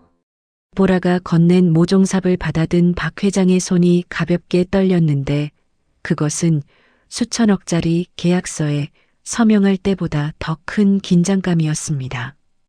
박 회장은 불편한 다리를 굽혀 무릎을 꿇고 정성스럽게 흙을 파내어 작고 연약한 초록색 생명을 심었습니다. 박 회장이 흙을 덮고 토닥거려주는 손길에는 자신의 지난 과오를 씻어내고 새로운 희망을 심겠다는 간절한 염원이 담겨 있었습니다. 그 모습을 지켜보던 명자 씨가 물조리개로 물을 뿌려주자 흙이 물을 머금으며 짙은 갈색으로 변했고 작은 잎사귀 위로 영롱한 물방울이 맺혔습니다. 콘크리트 사막 한가운데에 피어난 이 작은 초록색 점 하나는 펜트하우스가 생명의 공간으로 재탄생했음을 알리는 위대한 신호탄이었습니다. 박 회장은 심장이 벅차오르는 것을 느끼며 옆에 있는 보라를 꼭 끌어안고 고맙다, 보라야. 내가 이 삭막한 곳을 살렸다. 이제 시작이에요. 앞으로 해바라기도 심고 봉숭아도 심어야 해요.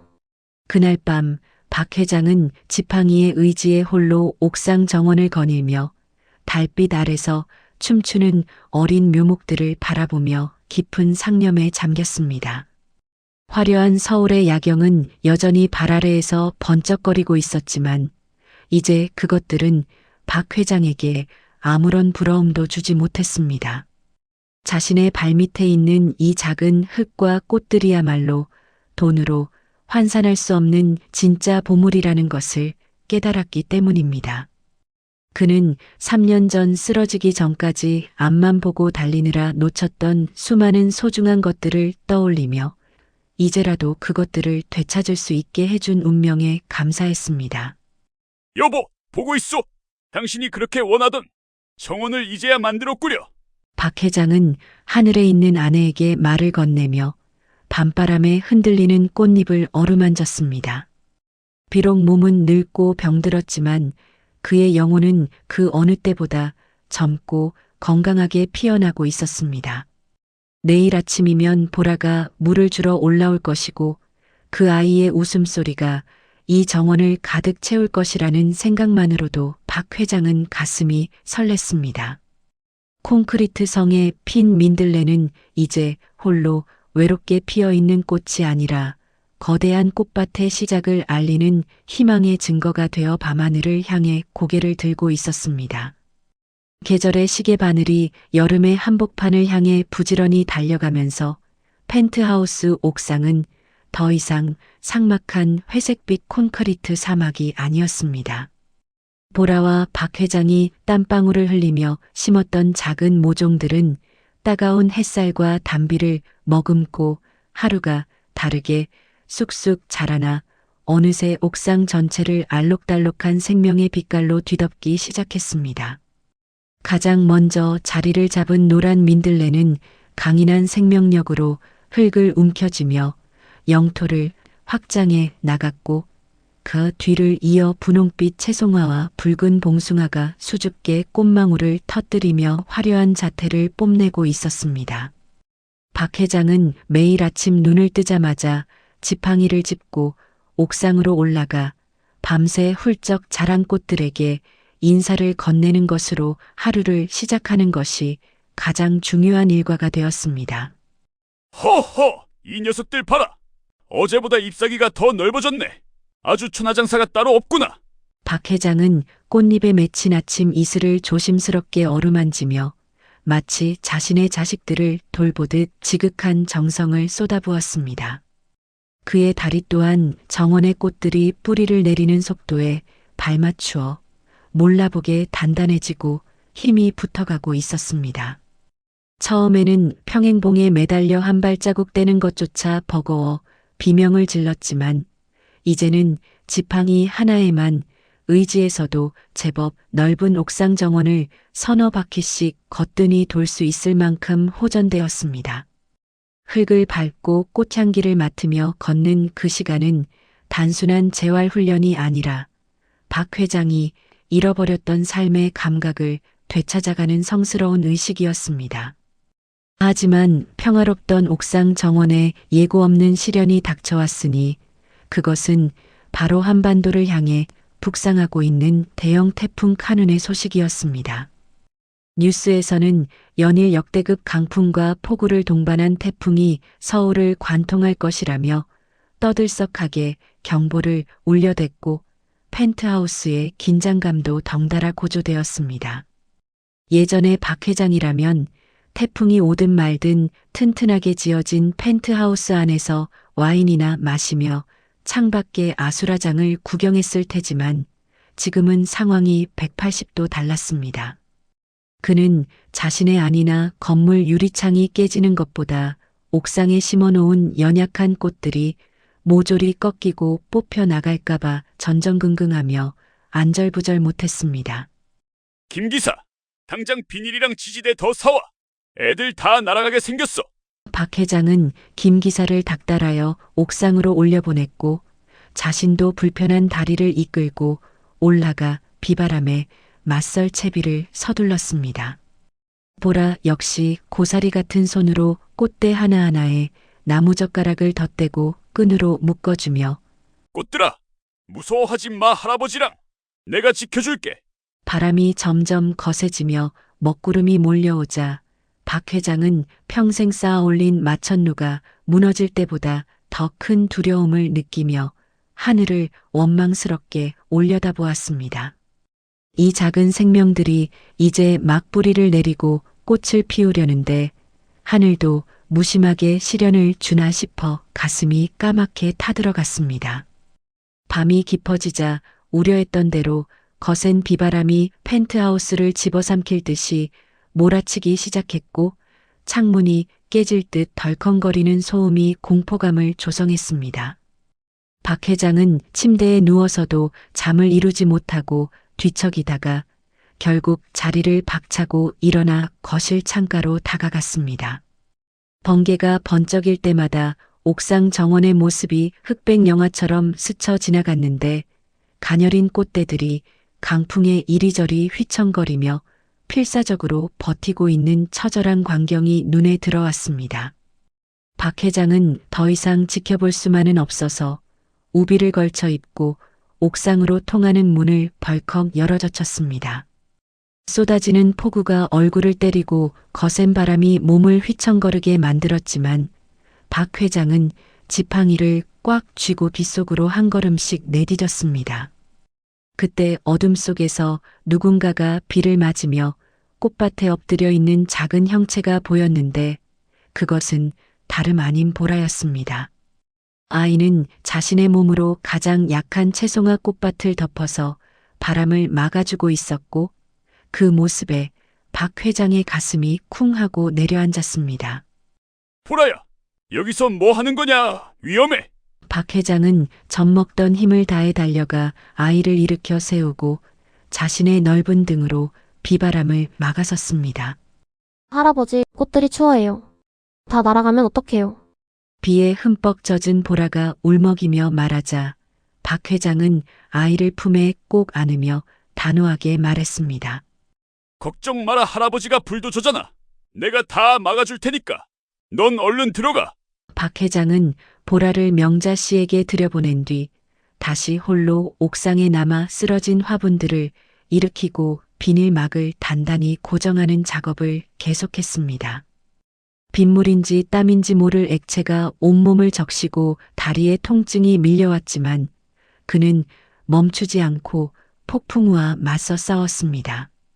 평생을 자신만을 위해 살아왔던 이기적인 노인이 고작 이름 모를 들꽃들을 지키기 위해 태풍 속에 몸을 던진다는 것은 스스로도 믿기 힘든 기적 같은 변화였습니다. 새벽이 가까워질수록 바람은 더욱 거세졌지만 박 회장은 흙투성이가 된 채로 끈질기게 꽃들을 지켜냈습니다. 그것은 단순히 꽃을 지키는 것이 아니라 보라와의 약속을 지키는 것이었고 자신의 마음에 피어난 희망을 지키는 처절한 사투였습니다. 비바람이 몰아치는 옥상 한가운데서 박 회장은 난생 처음으로 누군가를 보호한다는 것이 얼마나 고귀하고 가슴 벅찬 일인지를 온몸으로 깨닫고 있었습니다. 마침내 길고 길었던 폭풍 후의 밤이 지나고 구름 사이로 희미한 아침 햇살이 비치기 시작하자 옥상 정원의 참상이 드러났습니다. 몇몇 꽃들은 잎이 찢어지고 줄기가 꺾여 있었지만 대부분의 꽃들은 박 회장의 필사적인 노력 덕분에 뿌리를 지켜내고 꿋꿋하게 서 있었습니다. 특히 보라가 가장 아끼던 민들레는 흙탕물을 뒤집어 쓴 채로도 고개를 꼿꼿이 들고 노란 꽃잎을 활짝 피워내고 있어 감동을 주었습니다. 살았구나. 다들 살았어. 박 회장은 진흙투성이가 된 바닥에 주저앉아 살아남은 꽃들을 바라보며 안도의 한숨을 내쉬었습니다. 그때 등 뒤에서 할아버지 하는 보라의 목소리가 들려왔고 달려온 보라가 박 회장의 목을 끌어안았습니다. 할아버지가 꽃들을 다 지켜줬어요. 진짜 우리 집 대장님이에요.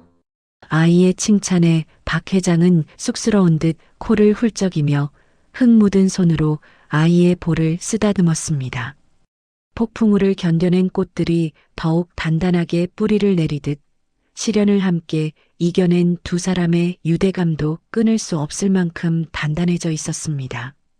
박 회장은 지팡이를 짚고 천천히 일어섰는데 밤새 비바람과 싸우느라 혹사당했을 다리가 이상하리만치 가볍고 튼튼하게 느껴졌습니다. 보라야, 이제 태풍도 지나갔으니 우리 진짜 약속을 지킬 때가 된 것 같구나. 박 회장의 시선이 멀리 보이는 북한산의 봉우리를 향해 있었고 그의 눈빛은 그 어느 때보다 결연하게 빛나고 있었습니다. 태풍 카눈이 한반도를 핥히고 지나간 뒤의 가을 하늘은 마치 언제 그랬냐는 듯 티끌 하나 없이 높고 푸르러서 보는 이의 가슴을 시리게 만들었습니다. 박만석 회장은 드레스룸 가장 깊숙한 곳에 3년 동안 처박혀 있던 낡은 등산화를 꺼내 들었고 하얗게 내려앉은 먼지를 털어내며 비장한 표정으로 신발끈을 조여매기 시작했습니다. 김 기사가 불안한 눈빛으로 도시락과 물통이 든 배낭을 챙기며 만류했지만 박 회장의 고집을 꺾을 수 없다는 건 누구보다 그 자신이 잘 알고 있었습니다. 박 회장은 거울 속에 비친 자신의 모습을 바라보았는데 비록 예전처럼 탄탄한 근육질의 몸매는 아니었지만 눈빛만은 히말라야를 정복하러 떠나는 산악 대장처럼 이글거리고 있었습니다. 괜한 걱정하지 마라. 내 다리는 이미 지난밤 폭풍 후 속에서 검증을 마쳤으니 이깟 북한산 둘레길 정도는 식은 죽 먹기다. 박 회장은 호기롭게 외치며 현관을 나섰지만 사실 그의 손에 쥐어진 지팡이는 미세하게 떨리고 있어 긴장한 속내를 들키지 않으려 애쓰고 있었습니다. 보라는 빨간 모자를 눌러쓰고 할아버지, 제가 앞에서 길 안내할게요. 저만 믿고 따라오세요. 하며 씩씩하게 앞장섰습니다. 펜트하우스의 자동문이 열리고 박 회장이 첫 발을 내딛는 순간 차가운 가을바람이 뺨을 스치며 이제 진짜 세상 밖으로의 도전이 시작되었음을 알렸습니다. 이것은 단순한 가을 소풍이 아니라 스스로를 콘크리트 감옥에 가뒀던 한 노인이 자신의 한계를 깨부수고 세상과 화해하러 가는 성스러운 순례길의 시작이었습니다. 북한산 입구에 도착하자 주말을 맞아 산을 찾은 수많은 등산객의 알록달록한 옷차림과 박자지껄한 소음이 박 회장의 오감을 자극하며 밀려 들어왔습니다. 흙냄새와 풀내음 그리고 사람들이 내뿜는 땀 냄새가 뒤섞인 공기를 깊게 들이마시자 박 회장은 비로소 자신이 살아있는 사람들의 틈바구니에 섞여 있다는 실감의 전율을 느꼈습니다. 평탄한 아스팔트나 옥상에 정돈된 흙바닥과는 달리 울퉁불퉁한 돌부리와 나무뿌리가 얽혀있는 산길은 첫걸음부터 박 회장의 발목을 위협하며 호락호락하지 않음을 경고했습니다.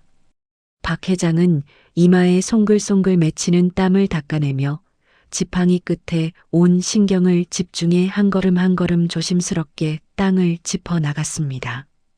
지나가는 사람들이 땀을 뻘뻘 흘리며 걷는 노인과 그 앞을 지키는 꼬마 아이의 기묘한 조합을 힐끗거리며 쳐다보았지만 박 회장은 그 시선을 즐기듯 더욱 허리를 꼿꼿이 세웠습니다. 예전 같으면 남들이 자신의 불편한 걸음걸이를 보는 게 수치스러워 숨기 바빴겠지만 지금은 이 걸음 자체가 자랑스러운 승리의 행진이었기 때문입니다. 보라는 다람쥐처럼 가볍게 돌계단을 오르다가도 수시로 뒤를 돌아보며 할아버지, 여기는 미끄러우니까 조심하세요. 라며 잔소리를 늘어놓았습니다. 그 맑은 목소리가 숲속의 새소리처럼 박 회장의 귓가에 울려 퍼질 때마다 천근만근 무거워지던 다리에 거짓말처럼 새로운 힘이 솟아나는 것을 느꼈습니다. 산 중턱에 이르자 경사가 급격히 가파라지기 시작했고 박 회장의 숨소리는 턱 밑까지 차올라 거친 쇳소리를 내며 심장을 세차게 두드리기 시작했습니다. 3년 동안 굳어있던 허벅지 근육이 비명을 지르며 경련을 일으킬 듯 꿈틀거렸고 지팡이를 짚은 손바닥에는 물집이 잡혀 쓰라린 통증이 밀려왔습니다. 회장님, 여기서 잠시 쉬었다 가시죠. 무리하시면 안 됩니다. 김 기사가 안절부절 못하며 다가와 부축하려 했지만 박 회장은 거칠게 손을 내저으며 거절의 뜻을 분명히 했습니다. 박 회장은 이를 악물고 떨리는 다리에 힘을 주며 눈앞에 놓인 바위를 딛고 올라서기 위해 사투를 벌였습니다. 땀이 비오듯 쏟아져 눈을 뜰 수 없을 지경이었지만 그는 멈추지 않고 마음속으로 할 수 있다. 나는 불도저 박만석이다를 수없이 되뇌었습니다. 그때 앞서가던 보라가 되돌아와 박 회장의 땀 젖은 손을 꼭 잡고 끌어당기며 할아버지, 제가 끌어드릴게요. 우리 같이 영차영차해요.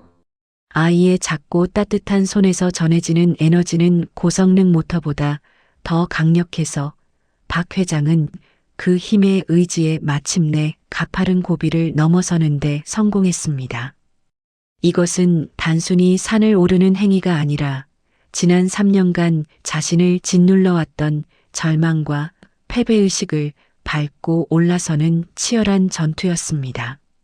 마침내 목표로 했던 전망대 바위에 도착하자 시야를 가로막던 울창한 나무들이 사라지고 탁 트인 서울 시내가 파노라마처럼 눈앞에 펼쳐졌습니다. 박 회장은 휘청거리는 다리를 지팡이로 간신히 지탱하며 바위 끝에 섰고 폐부 깊숙이 들어오는 시원한 산바람을 맞으며 뜨거운 숨을 토해냈습니다.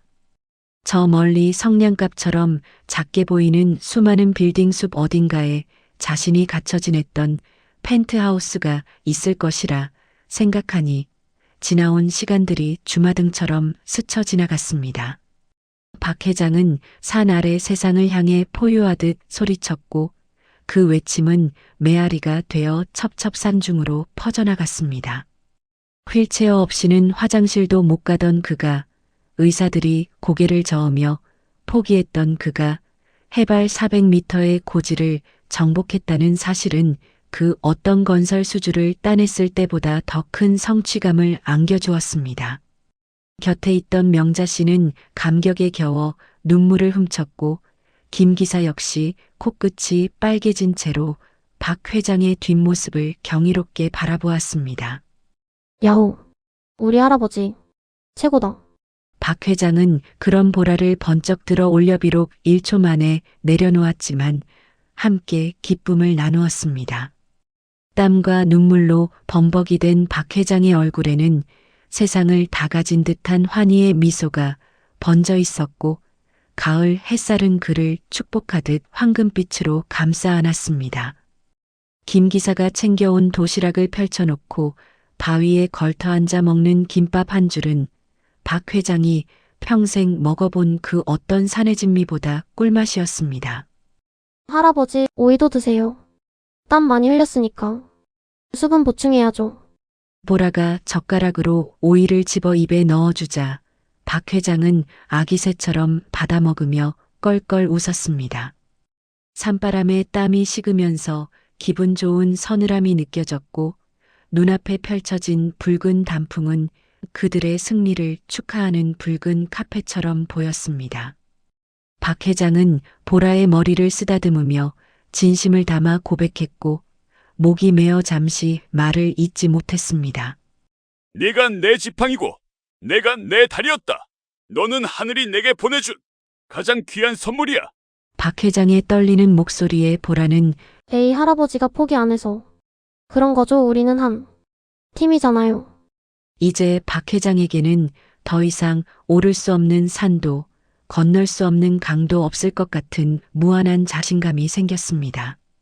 하산하는 길, 박 회장의 발걸음은 올라올 때보다 훨씬 가볍고 경쾌했으며 그의 등 뒤로는 붉게 물든 노을이 긴 그림자를 들이우며 아름답게 배웅하고 있었습니다.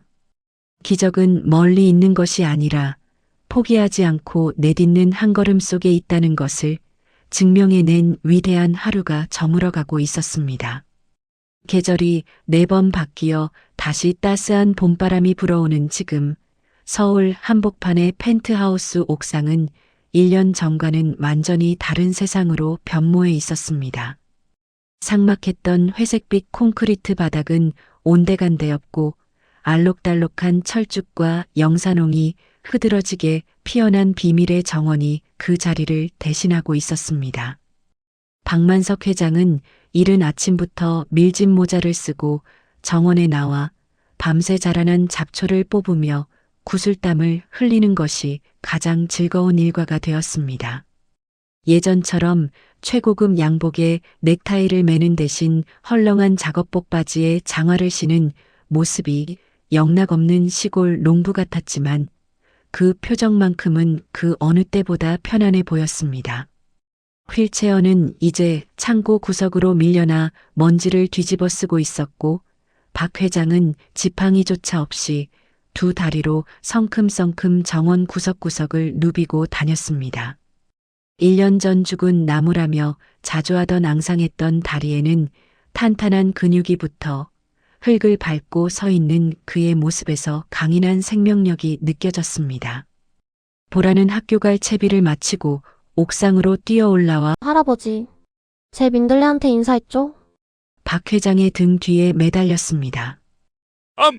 제일 먼저 문안 인사드렸지. 우리 보라가 심은 대장님인데 감히 소홀히 할 수가 있나? 껄껄 웃음을 터뜨렸습니다. 펜트하우스의 아침은 더 이상 고요한 정막이 아니라 새들의 지저귐과 가족들의 웃음소리로 활기차게 시작되고 있었습니다. 박 회장은 단순히 자신의 다리를 고치는 기적에 만족하지 않고 자신처럼 절망에 빠진 사람들을 돕기 위한 새로운 사업을 시작했습니다. 사제를 털어 설립한 민들레 재활센터는 몸이 아닌 마음을 먼저 치료한다는 독특한 철학으로 벌써부터 장안의 화제가 되고 있었습니다. 박 회장은 일주일에 3번씩 센터에 나가 휠체어에 앉아 세상을 비관하고 있는 환자들에게 자신의 경험담을 들려주며 희망의 증거가 되어 주었습니다. 나 같은 고집불통 늙은이도 일어났소. 당신들도 마음속에 꽃씨 하나만 심으면 반드시 일어날 수 있소. 그의 투박하지만 진심 어린 조언은 유명한 의사들의 처방전보다 더 강력한 힘을 발휘하여 환자들의 다친 마음을 여는 열쇠가 되었습니다. 보라 역시 방과 후에는 센터에 들러 할아버지를 도왔는데 환자들의 말동무가 되어주거나 고사리 손으로 어깨를 주물러주는 인기 만점 자원봉사자였습니다. 사람들은 괴팍한 독재자였던 박 회장이 이렇게 따뜻한 자선가로 변신할 줄은 꿈에도 몰랐다며 이것이야말로 진정한 기적이라고 입을 모았습니다. 박 회장은 더 이상 돈을 버는 것에서 기쁨을 찾지 않고 자신이 가진 것을 나누고 베푸는 삶 속에서 진정한 행복의 의미를 깨달아가고 있었습니다. 그의 인생 제2막은 삭막한 비즈니스 정글이 아니라 사람 냄새 나는 따뜻한 꽃밭에서 새롭게 쓰이고 있었습니다. 저녁 식사 시간이 되면 펜트하우스의 거실은 그 어느 맛집보다도 시끌벅적하고 웃음꽃이 만발하는 행복한 공간으로 탈바꿈합니다. 명자 씨가 텃밭에서 갓 따온 상추와 고추로 차려낸 유기농 밥상은 박 회장이 세상에서 가장 사랑하는 최고의 보약 밥상이 되었습니다. 세 사람은 둥근 식탁에 둘러앉아 오늘 있었던 일들을 미주알고주알 이야기하며 서로의 하루를 공유하는 평범하지만 소중한 시간을 가졌습니다. 박 회장은 얼마 전 법적인 절차를 밟아 명자 씨와 보라를 정식으로 자신의 가족으로 입적시켰고 이제 그들은 서류상으로도 완벽한 한 식구가 되었습니다. 할아버지, 이번 주말에는 관악산 가는 거 잊지 않았죠? 이번에는 제가 김밥 쌀게요. 아이고, 우리 손녀가 싼 김밥은 옆구리가 다 터져서 숟가락으로 먹어야 할걸? 터진 김밥이면 어떠냐? 우리 보라 정성이 들어간 건데 꿀맛이지. 손녀 편을 들어주기 바빴습니다. 혈연으로 맺어지지는 않았지만 서로의 상처를 보듬고 치유해준 이들의 유대감은 그 어떤 핏줄보다 진하고 단단했습니다. 외로움이라는 긴 터널을 지나 만난 이 가족은 서로가 서로에게 가장 든든한 버팀목이자 살아가는 이유가 되어주고 있었습니다. 식사를 마친 후 세 식구가 나란히 옥상 정원 벤치에 앉아 서울의 야경을 내려다보는 시간은 하루 중 가장 평화로운 안식의 순간입니다. 화려하게 반짝이는 빌딩 숲의 불빛들도 이제는 박 회장을 조롱하는 것이 아니라 그의 새로운 인생을 축복해주는 촛불처럼 따뜻하게 느껴집니다.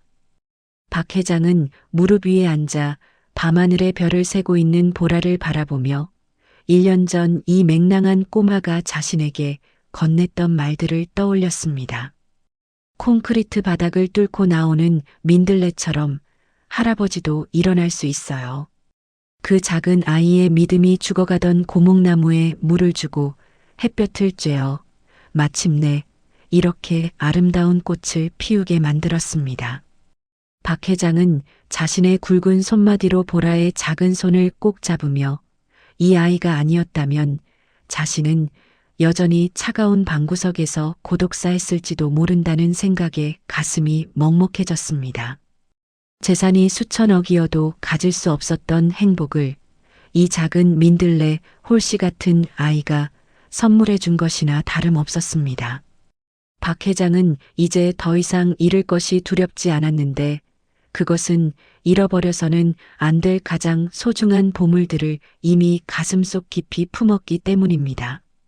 바람에 흔들리는 꽃향기가 코끝을 스치고 멀리서 들려오는 도시의 소음조차 감미로운 자장가처럼 들려오는 평화로운 밤이었습니다.